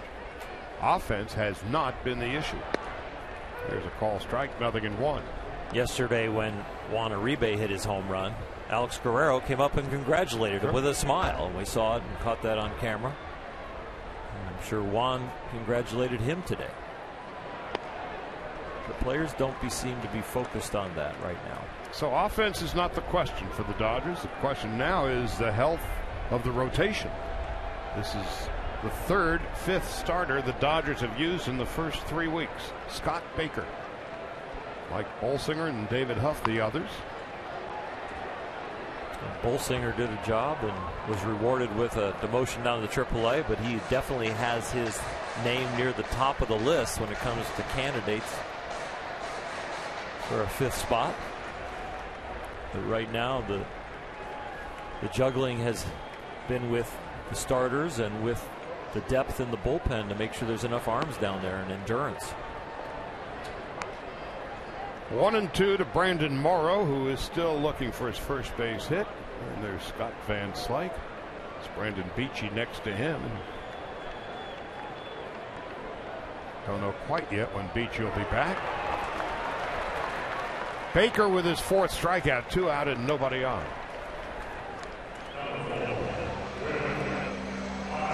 Now Will Myers coming up. Brett Anderson is going tomorrow. Sitting next to A.J. Ellis. Working on his changeup grip right there. Fosh.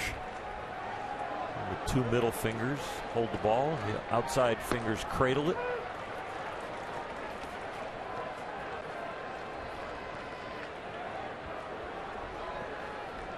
Myers is flied to center and flied to right. And he takes a strike, and it's 0-2.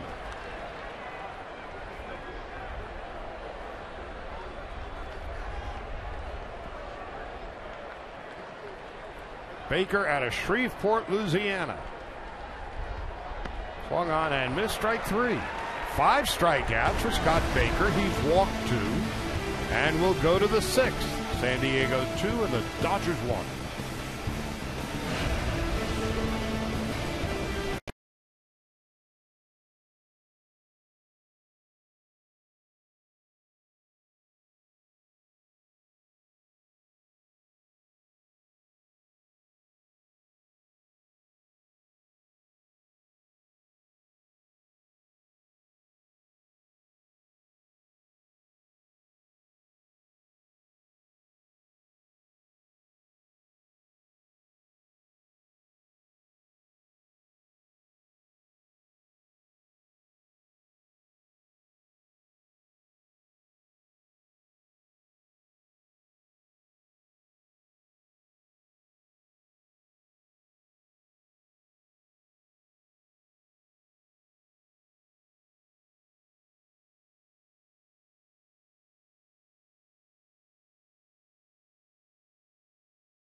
With Jimmy Rollins. Get connected with the All-Star as he talks about adjusting to his new second baseman, Howie Kendrick. Tune in for the premiere of Connected with Jimmy Rollins at 5 o'clock this afternoon right here on Sportsnet LA. It's just a perfect day in San Diego, but it's supposed to be. Andre Ethier, Adrian Gonzalez, and Yasmani Grandal, the bat for the Dodgers as we go to the 6th. Padres 2 runs and 3 hits. The Dodgers 1 run and 4. Guerrero's got 2 of the 4, including a home run. Ethier has flied to left and has been struck out. Let's see if the Dodgers can take advantage. For one, going the 3rd time around seeing Brandon Morrow. But the other thing is Scott Baker did an excellent job after they score a run, the Dodgers score a run, having that quick inning to get them back into the dugout and try to put some more on the board. Ethier takes high, 2-0. Baker's been a pleasant surprise. 82 pitches, 60 for strikes through 5 innings. He has struck out 5. He's walked 2, and he has certainly kept the Dodgers in the game. Ethier takes a strike, and it's 2-1. Here's some breaking news. The Padres are playing straight away. It sure is. Solarte bit off the line at 3rd, but it's a conventional defense. And Ethier whacked one into right field for a base hit. And his old running mate, Matt Kemp, is there to pick it up on one hop. Ethier, a leadoff single here in the 6th. Yeah, he kept the bat going through the zone very well right there, keeping the bat on plane and hitting a line drive. He didn't scorch this, but he keeps his balance, stays through it, and you just see that little bit of extension at the end that he stayed through it to be able to elevate that ball and make it touch some outfield grass. Gonzalez is 0 for 2. He's had a hit in his last 11 games against the Padres. Takes outside, 1 ball, no strikes. Now San Diego's got the shift on for Gonzalez on the right side, and yet the outfield is playing him slightly toward left field. Ethier the short lead at first. Adrian going for the downs and comes up empty.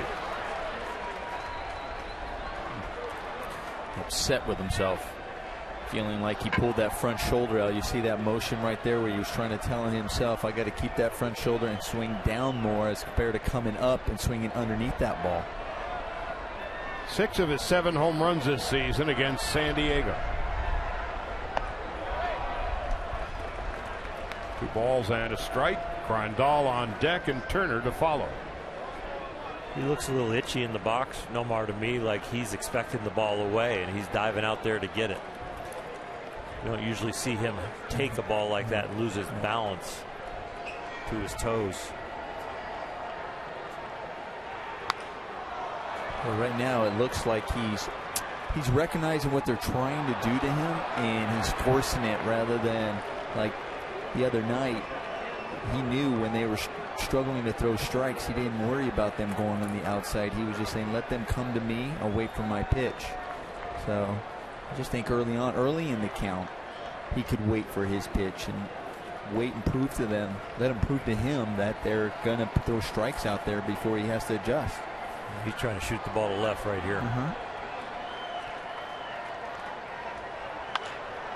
To the right side. There's 1 and 2. Not the easiest 4-6-3 double play, but there's 2 out.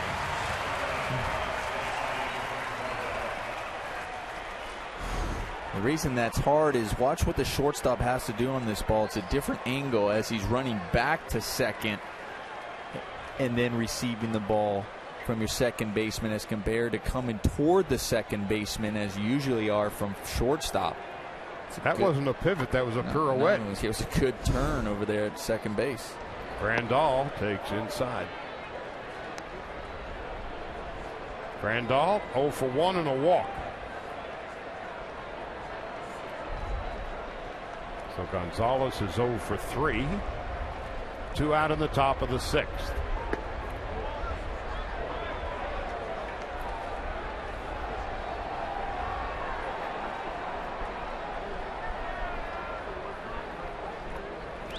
Padres come into the game having lost 4 in a row. Lost 4 in a row, and you're asking Brandon Morrow to be the stopper for Bud Black and the Padres, and so far he's been doing a good job. Dodgers have not swept a 3-game series at Petco since May of 2010, 5 years. And the first 2 but trailed 2-1 with 2 out in the top of the 6th, and a 2-2 count to Yasmani Grandal.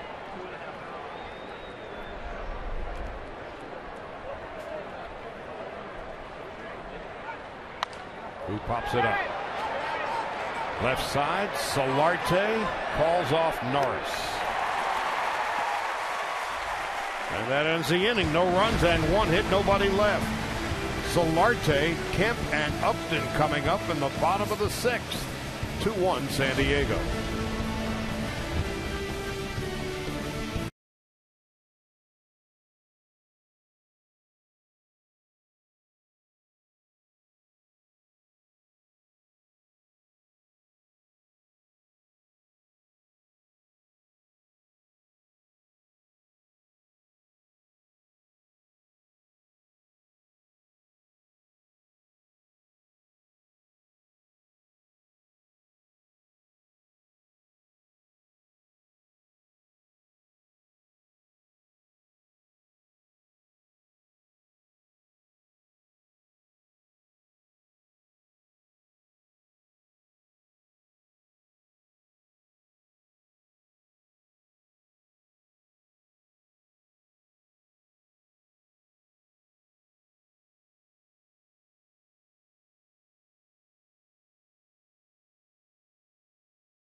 Probables brought to you by Chevron at Dodger Stadium.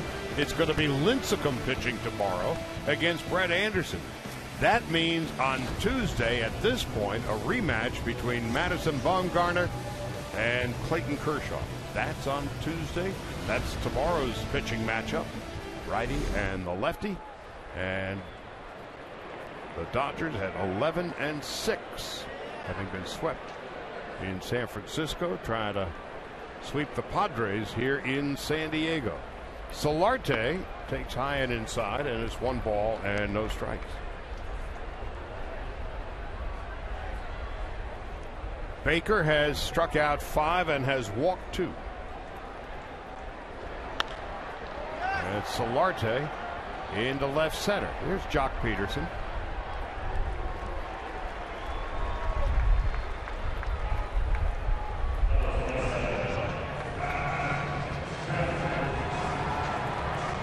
Well, again, never really having watched Baker work before, it appeared as if he was a little amped up in the first inning.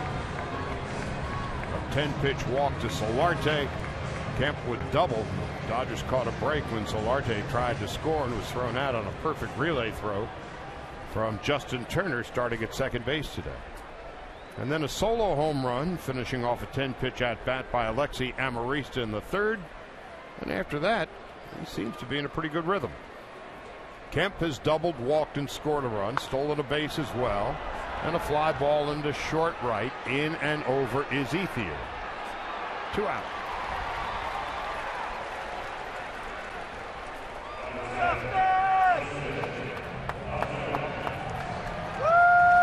Now try to figure this game out. Upton last night, 2 for 3, 2 home runs, 5 runs batted in. And today he has been struck out twice by Scott Baker. Sometimes the pitchers make really good pitches against just you, and other guys, they make mistakes and they capitalize on them. Upton jelly-legged and takes a strike. Got his home run last night against the sore elbowed Brandon McCarthy. We'll get an MRI tomorrow in L.A. See the ball, man. Justin, see the ball. We are hoping for good results from that. It'd be great if maybe he misses a start or miraculously doesn't miss any. Maybe they can just give him some extra time, but it sure doesn't smell good.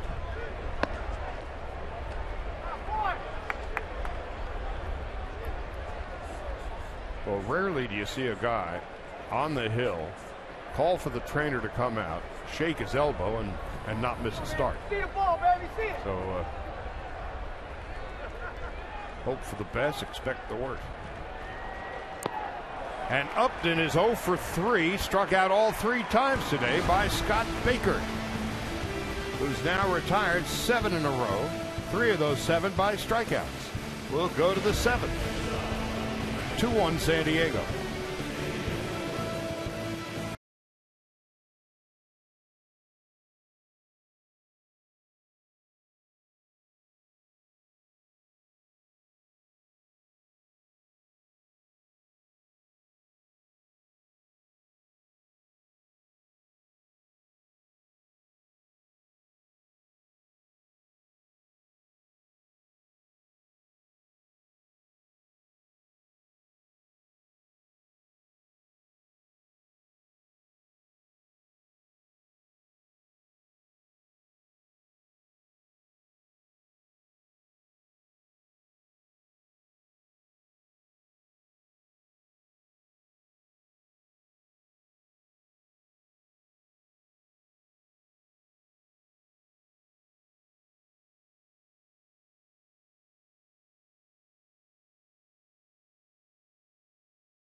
Off this inning for the Dodgers, and after a career year statistically for Turner in 2014, he certainly did not rest on his laurels. He spent the entire offseason working out at Dodger Stadium, obviously a Southern California native. He lives there in the offseason. And I was talking to Brandon McDaniel, the strength and conditioning coach for the Dodgers, about what he did for his offseason workout. He said he basically focused on aerobic and a stability base, working on his core strength, fine-tuning the small muscles, and getting away from refined sugar, white breads. He increased his protein and the healthy fat intake, just fat as a main source on days that he plays. Guys, he lost 18 pounds. Let's do this. How about all of us get on this diet? 3 out of 4 sounds good. Justin Turner is 1 for 2. And Nomar does cardio for both me and Oral every morning, for which we are eternally grateful. You're welcome, guys. Alana needs to get that written down. I want to see that diet. Turner 1 for 2.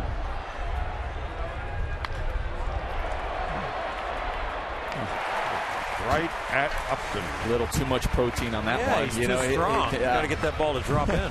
Have a 3 Musketeers next time. 1 out. That ball dropped in last year with a little fat on your body. Well, you can tell early in the season, though, that off-season regimen that Alana was alluding to, I mean, talking to Justin, just how he feels physically.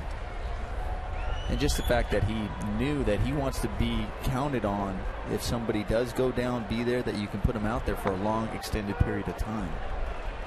Crawford is 0 for 2. Turner hit .340 last year, 288 at-bats, and when Uribe went down with the hamstring, he took over at third base, and the Dodgers did not miss a beat over there. Crawford.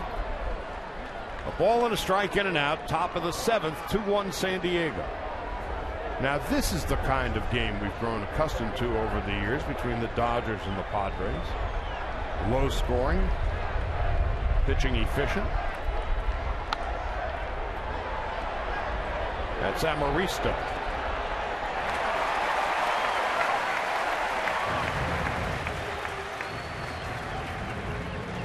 And this is the type of a game that the Dodgers really built the roster around, to be better at these close games and to be better at grinding out at bats and figuring out a way to score a run, to win a game or to tie a game. So it'll be fun to watch them. Yeah, get Guerrero to bat every time. Alex today is 2 for 2, including a home run. In the last 100 years, Guerrero is the first Dodger rookie to hit 5 home runs in his first 21 at-bats. 100 years. And this was his 5th. 5 home runs, 13 runs batted in on the year. That home run came in the 5th inning, the only run of the day for the Dodgers to this point.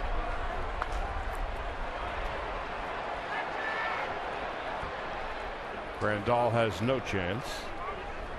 You know, Nomar, when a guy of a little smaller stature that's not used to hitting home runs, not supposed to hit home runs, when they hit one, sometimes it brings them out of their game. They start over swinging, trying too hard.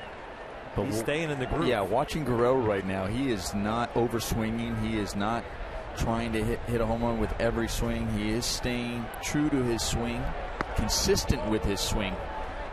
I mean, even that last pitch, right now his setup, you're thinking if they make a mistake or anything's in the middle of the plate, that he's going to be able to square it up. 2-1 with 2 out in the 7th. 2-2. How do you stay consistent with your approach when you're hot and not let the anticipation of success get in the way? The key is the way you practice, your batting practice, the way, whether it's in the cage or how you go through your routine, because your routine's going to tell you, okay, I'm back on track. And that's really the key.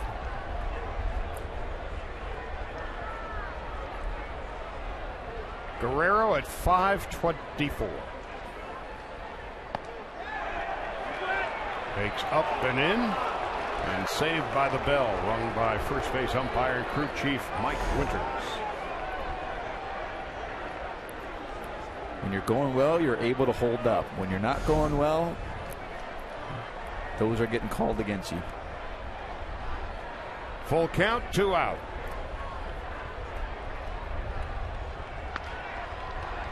Amarista at short. Guerrero's human after all. No runs, no hits, no errors, and nobody left. 7th inning stretch from Petco Park in San Diego. 2-1 Padres.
On a sunny Sunday afternoon in San Diego.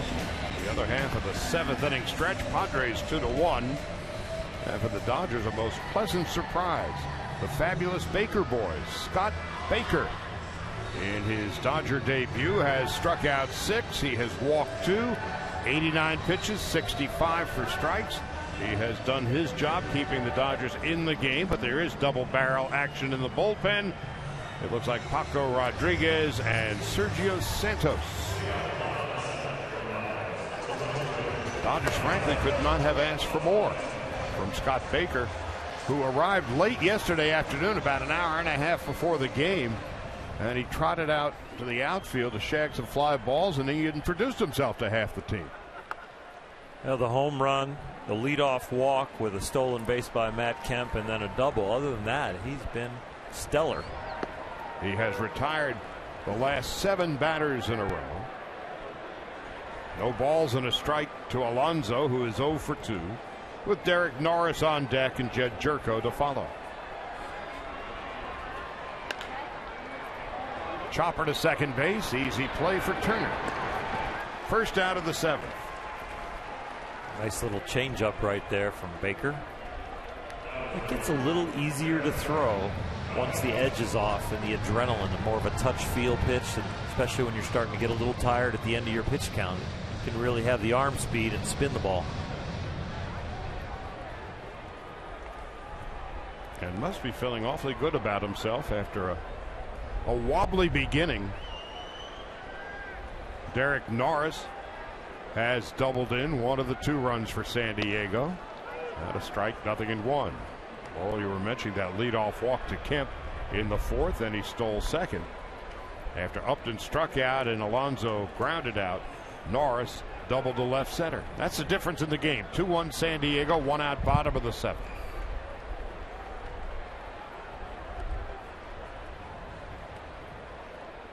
Giants and Rockies rained out in Denver today, which means Lincecum goes tomorrow against Brett Anderson, and as we figure it now, Bumgarner and Kershaw on Tuesday. Pirates have a 4-0 lead on the Diamondbacks in what is a very interesting Western Division, the first almost 3 weeks into the season.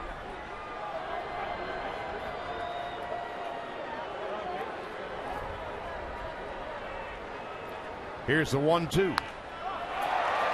Long distance shot to left. Crawford at the wall. It's gone. A home run for Derek Norris.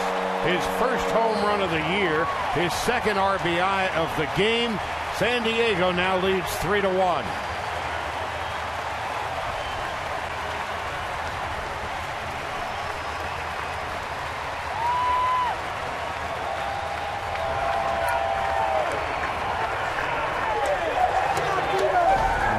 Pitches before, Norris took a healthy hack and fouled it straight back. That was supposed to be on the outer hat. It was just spinning, didn't move at all. Right in the middle of the plate, inner half, and he turns on it. His first home run as a Padre. San Diego leads by 2, and Jed Jerko takes a ball low.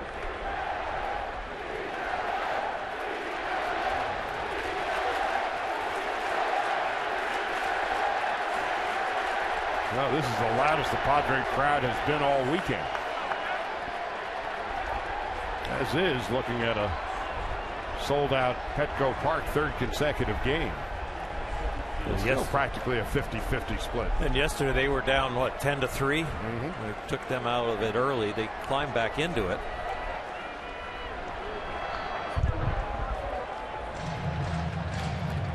Dodgers won the opener 3-0. Behind Greinke's brilliant 4-hit performance over 7 innings. Last night, these two teams combined for 7 home runs.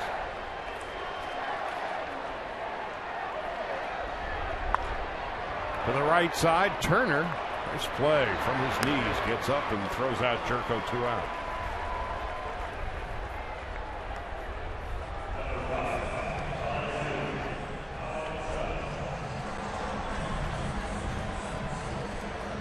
You know, no team has more Cy Young Award winners than the Dodgers, and this season we're celebrating with the Cy Young Pin Collectors Series presented by 76. Pick up pin number 2 featuring Don Drysdale on Monday, April 27th, which just happens to be tomorrow, as the Dodgers take on the Giants. Visit Dodgers.com/promotions.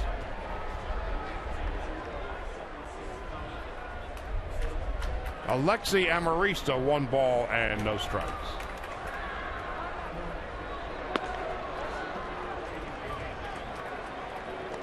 Now 2-0. Amarista in the 3rd inning hit a home run into the stands in right, his first of the year. He's never hit more than 5 in a season.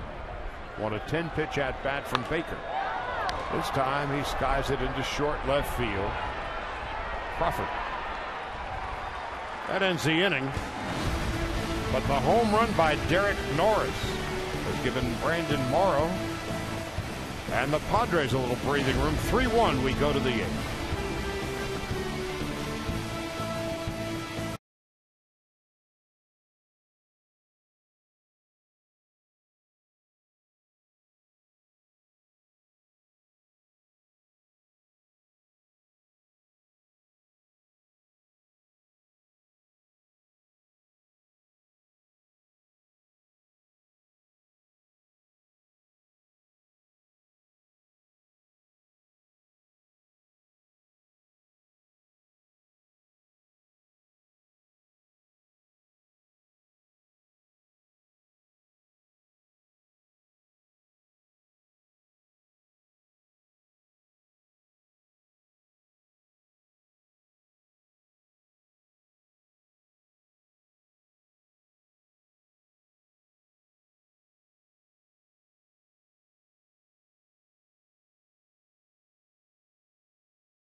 DraftKings game summary.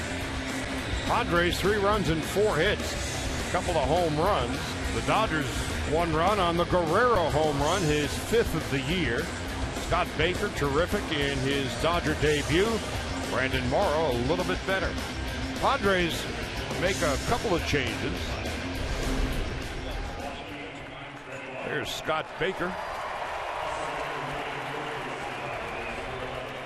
who is going to be pinch hit for by Howie Kendrick. Padres make the double switch. Benoit now on the hill, and Will Middlebrooks takes over at third base. Middlebrooks will lead off in the bottom of the 8th for San Diego, and the veteran Benoit to face Peterson, Kendrick, and Rollins. Another big crowd here in San Diego for this weekend series as Peterson fouls it off to the left, and it's 0-1. 43,256. Another sellout weekend. They drew almost 131,000. Third largest weekend series at Petco Park in its history. So the Padres are relevant and good, and the Dodgers are in town. So big box office here in San Diego. Peterson 0 for 2, robbed of a hit by Upton and took a call third strike. He swings and misses, and it's 0-2.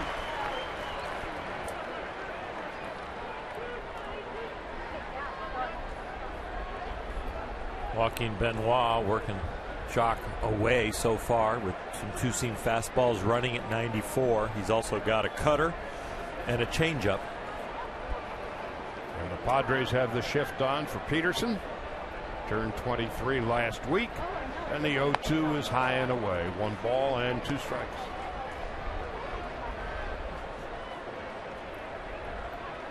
Jock at 280. Couple of home runs, 7 runs batted in, and a .448 on base percentage. But behind in the count, 1-2 as we begin the 8th inning.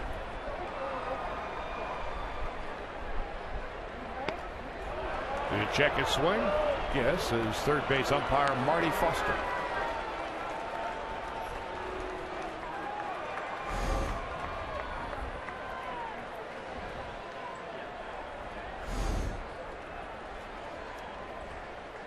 They have really decided to pitch the left-handed Dodger hitters away hard most of this game. Into center field. Myers going back, and he will track it down on the warning track.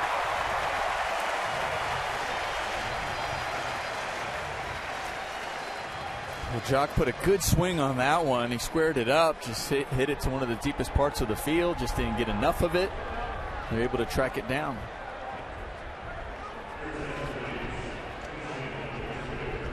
Myers gets a pretty good jump on balls directly over his head. That's about the 3rd one this series.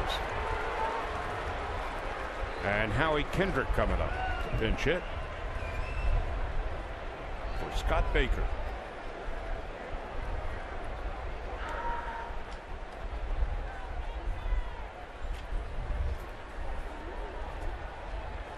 His first game Howie has not started.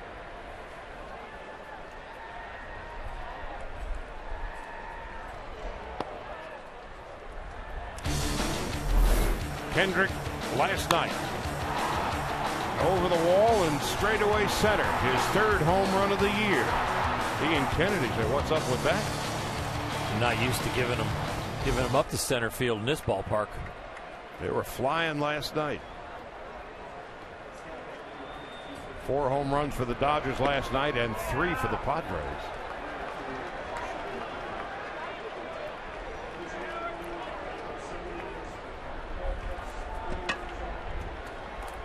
So Scott Baker did everything the Dodgers could have hoped for and then some today. But Brandon Morrow's been even better. Benoit deals, and Kendrick takes a strike.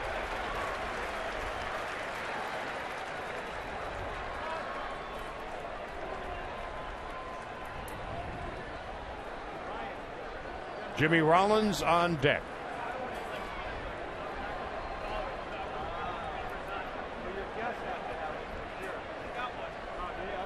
And the 2-1.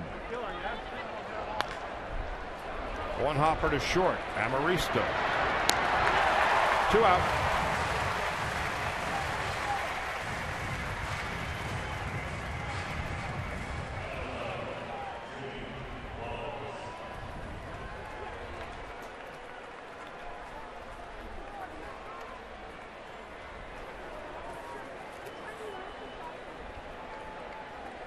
Rollins today is 1 for 3. Still trying to climb over the Mendoza line. Singled in his first at bat, bounced to first, took a call, 3rd strike, and they put the shift on for Jimmy.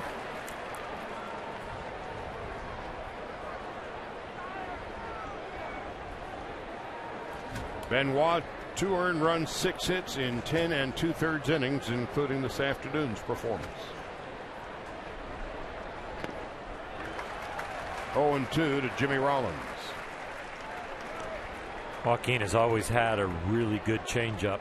The thing that really turned his career around is when he moved away from the slider and added the cutter.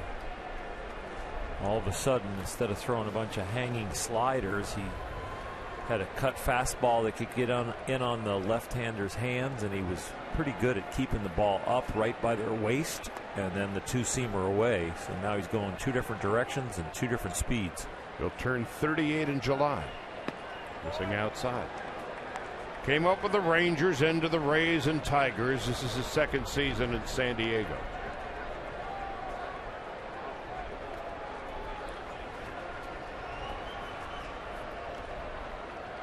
He's got a vesting option for next year.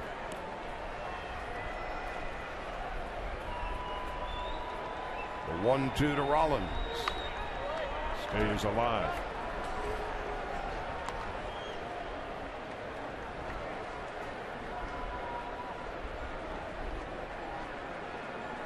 If Rollins gets aboard, Ethier would be the tying run at the plate. For Scott Baker, by the way, this is his longest major league outing in 4 years. So a job well done for the Twins against the Rangers in 2011.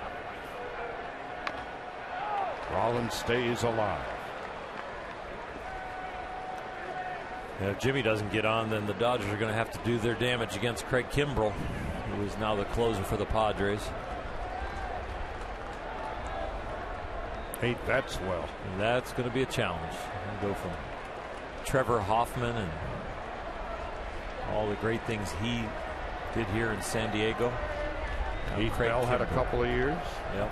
Houston Street was here as well. Yep. They've had a great bullpen for a decade or more. Kimbrell's got a chance to follow Hoffman into the Hall of Fame.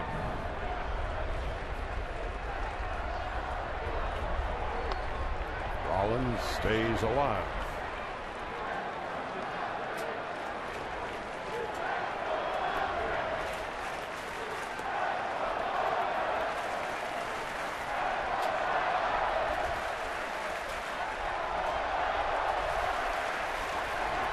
One ball, 2 strikes, 2 out, 8th inning, 3-1 Padres. Joaquin Benoit on in relief of Brandon Morrow.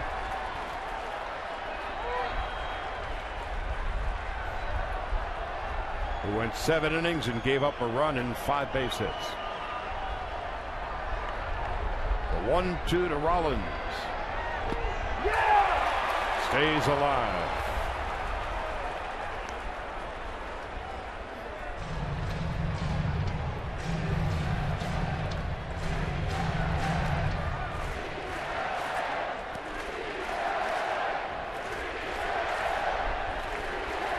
So Bud Black has Kimbrell to go to in the 9th. Kimbrell has given up a couple of runs and 7 hits in 7 1/3.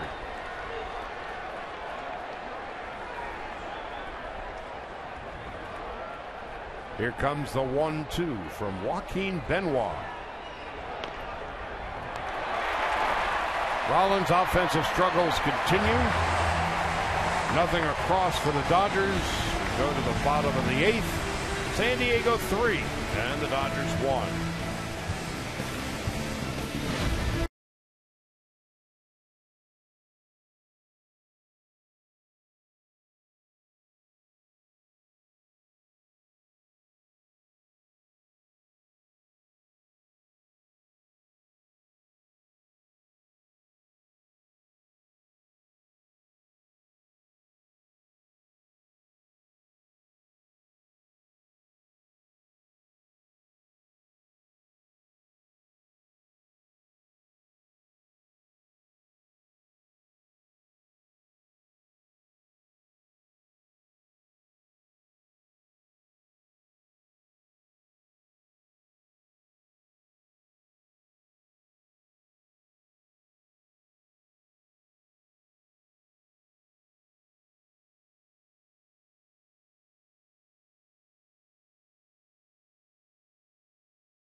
By your Southern California Kia dealers. Visit mysocalkia.com to learn more. A perfectly lovely Sunday afternoon, although people are running around like crazy.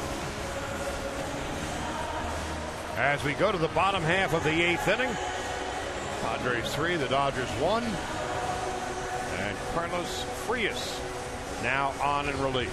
For the Dodgers, this is their 18th game of the season, and Frias is one of 7 guys who was not on the 25-man roster who is here. We've already seen Adam Libator, Mike Bolsinger, Baker, who started today, Heisey, Huff, Santos, and now Frias is up. And you get a sense there are more changes in the wind, as we find out later in the week where Brandon McCarthy fares. Will Middlebrooks, his first at-bat, takes low, 1 ball and no strikes. Padres sent Ryan Hannigan to the Red Sox for Middlebrooks, and he's done well for him at third base. Did not start today, and Frias fouls it back, 1 ball and 1 strike. Middlebrooks, 3 home runs and 11 runs batted in.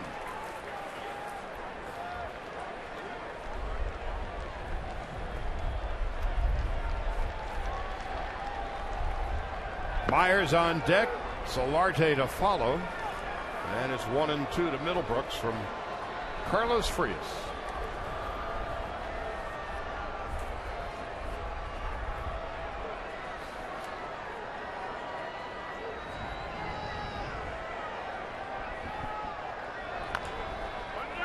Comebacker bobbled by Frias, still has time, throws, and they just do get Middlebrooks.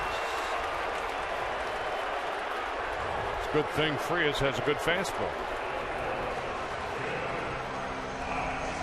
Get called up to the big leagues. See your locker there with number 77 hanging in there. Slow-mo cam from Morongo, and don't be slow now after it deflects off your glove. Get it over there in a hurry. And you're right, Charlie. The 97-mile-an-hour fastball came in handy twice, once towards home plate and once to first. 1 out, nobody on. Will Myers coming up.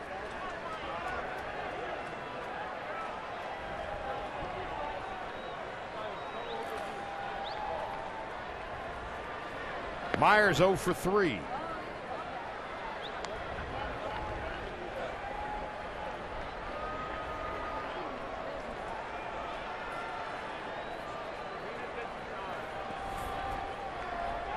Dodgers have the shift on with Three on the left side of the infield, only Gonzalez on the right side.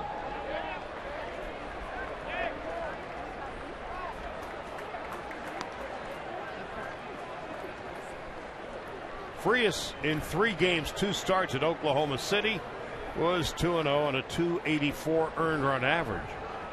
Most impressive, he struck out 15 and didn't walk anybody. Got that up there in a hurry at 98.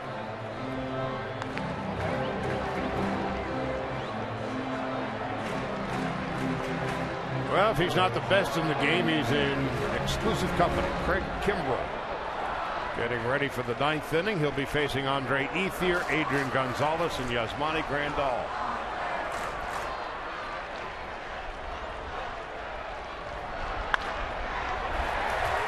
Oh, you want to shift? You got one. Myers with a base hit into right center.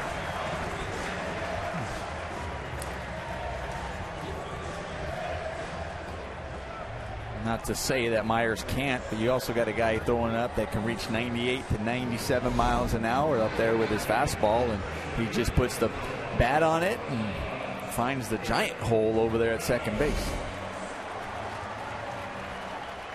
The guy's staring down an 0 for 4, and he's looking at a 1 for 4 if he looks at the right side of the infield.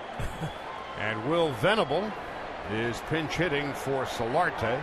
Middlebrooks, of course, will go to third base in the bottom of the 9th based on this move, as Venable fouls it back, and it's 0-1. A 2-sport star in college. Princeton. Basketball and baseball. And when the 6'9" Chris Young was here, both Princeton alums and both 2-sport stars, basketball and baseball.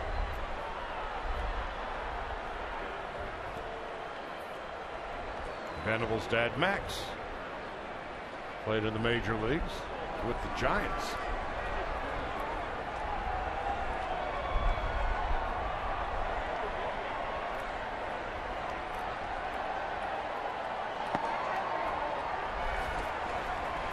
One and one to Venable with Matt Kemp on deck.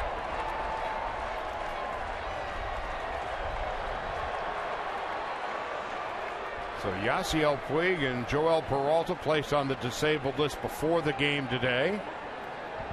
Baker, the starter, took one spot, and Frias on in relief here in the 8th took the other in the 25-man roster.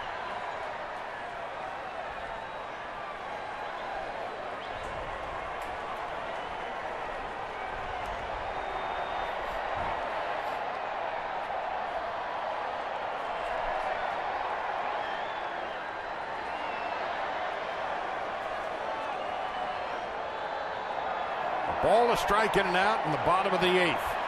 Dodgers can ill afford to give up anymore as Venable fouls it off to the left.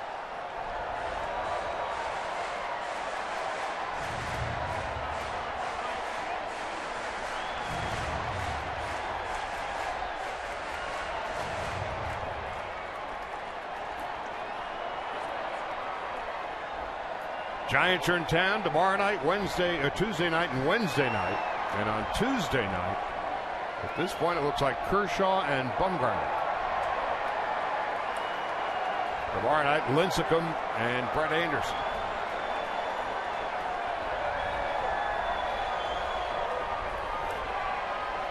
Next weekend, the Diamondbacks are in town, and then after that, the Dodgers hit the road. 4 in Milwaukee, 3 in Colorado. We're already into May. Venable is done.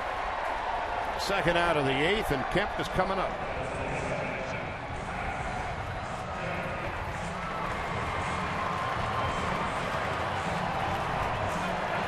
Kemp has doubled, walked, scored a run, and stolen a base. Each team with 5 base hits. Neither team has made an error today.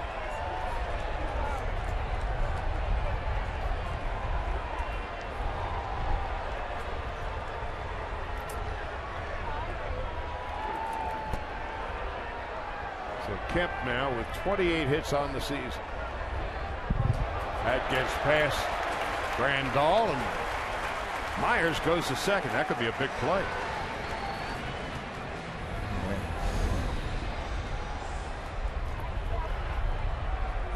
You just have Frias just pulling that and hoping Grandal would be able to come up with it. But I'll tell you, you also have the infield. They were shifting. You had Justin Turner over on the shortstop side. And you see now he's still talking. Now that there's a man on second, he actually moved over to the second base side. Still giving him a big hole over there on the right side. Off and to the right and foul, depending on what D. Gordon did today with the Marlins. Matt Kemp now with 28 hits is tied for the National League lead in that category. I think D had 3 hits today, at least last time I had looked. Well, as we were saying, D. Gordon leads the league now in base hits, and Kemp is second. I think the Marlins were up 6-2 in the 8th. I think I saw he was 3 for 4. 1 ball and 2 strikes to Kemp.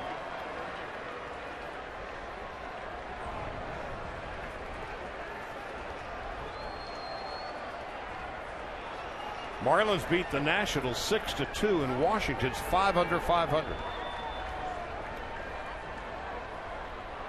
On 1 and 2, Kemp goes down swinging. So Frias comes in, gives up a hit, strikes out 2, last licks for the Dodgers. Ethier, Gonzalez, and Grandal coming up against Craig Kimbrell in search of his 6th save of the season.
MLB.com at bat, the #1 app for live baseball. At Bat is the up to the moment, at any moment, with in-game highlights, live look-ins, replay reviews, radio broadcasts, statcast, and more. Get MLB.com at Bat for your smartphone or tablet. Well, here's Craig Kimbrell in search of his 6th save. He has converted each of his last 31 save opportunities. And over the course of his career, Charlie, absolutely amazing numbers. 15 and 10 with a 1.43 ERA coming into this year. 289 innings, 476 strikeouts. It's pretty good. Well, Ethier leads off. He's 0 for 8 against Kimbrell and 6 strikeouts.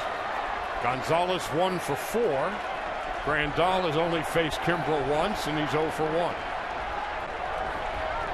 So the 5 batters due to hit here in the 9th for the Dodgers, they collectively have 1 hit against Kimbrell.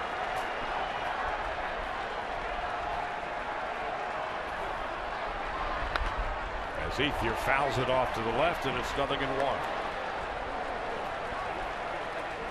Ethier today is 1 for 3. Andre 351.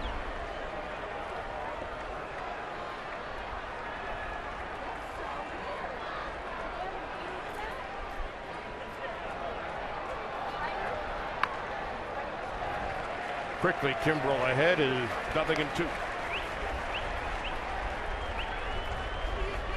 Kimbrel has struck out 8, walked 3, and 7 in the third. 5 for 5 in save opportunities this year, and 31 out of his last 31. 0-2. 1-2. That's one thing about Kimbrel. He has that 98 to 99 mile an hour fastball, and then he's got that sharp breaking ball he throws at you. Looks like he's ready to take off and fly.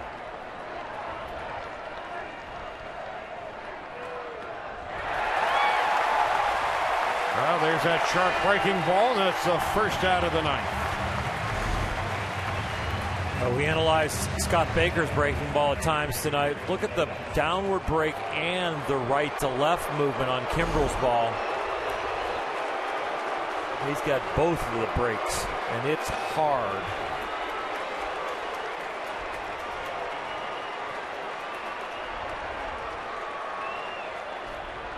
Adrian Gonzalez, the Dodgers down to their final 2 outs.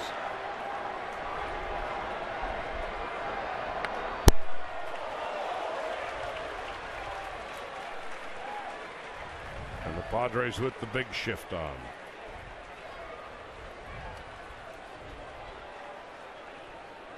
Frias turned in a solid inning for the Dodgers in the 8th. Struck out 2.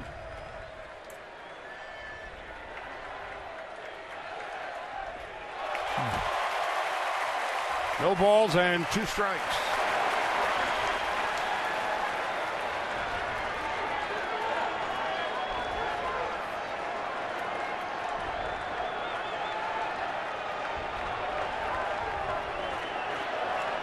Braves pick up Kimbrel and Melvin Upton Jr., who is no longer BJ. Gonzalez thrown out, second strikeout.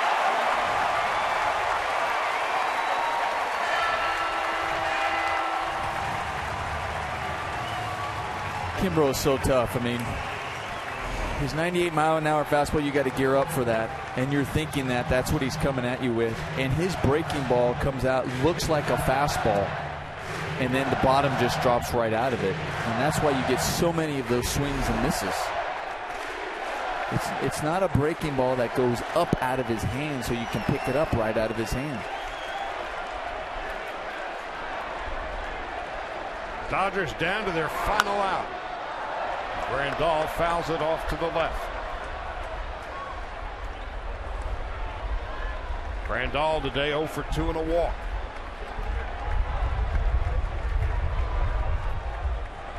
A former Padre.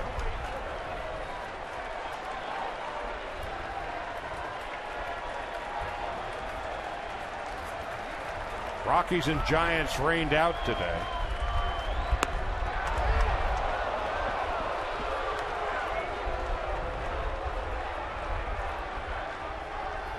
Pirates have a 4-0 lead in the 8th inning in Arizona.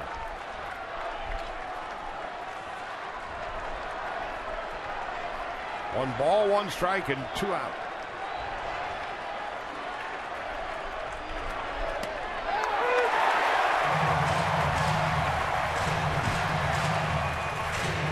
That ain't right. And then he can also throw it for a strike.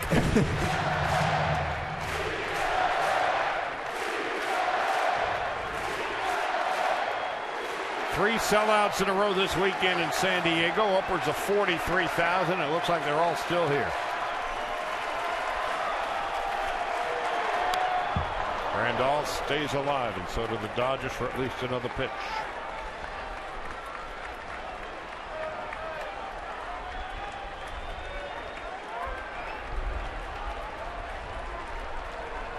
Giants and Dodgers tomorrow, Tuesday and Wednesday nights at 7:10. And the Diamondbacks are in next weekend. The 1-2, 2 balls and 2 strikes.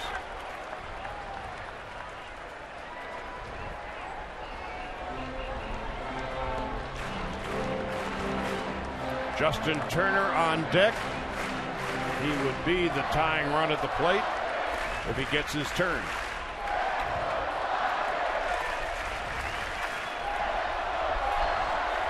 Kimbrel ready for takeoff.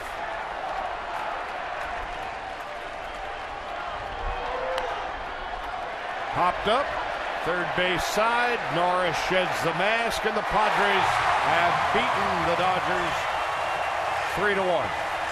13 flawless pitches thrown by Craig Kimbrel.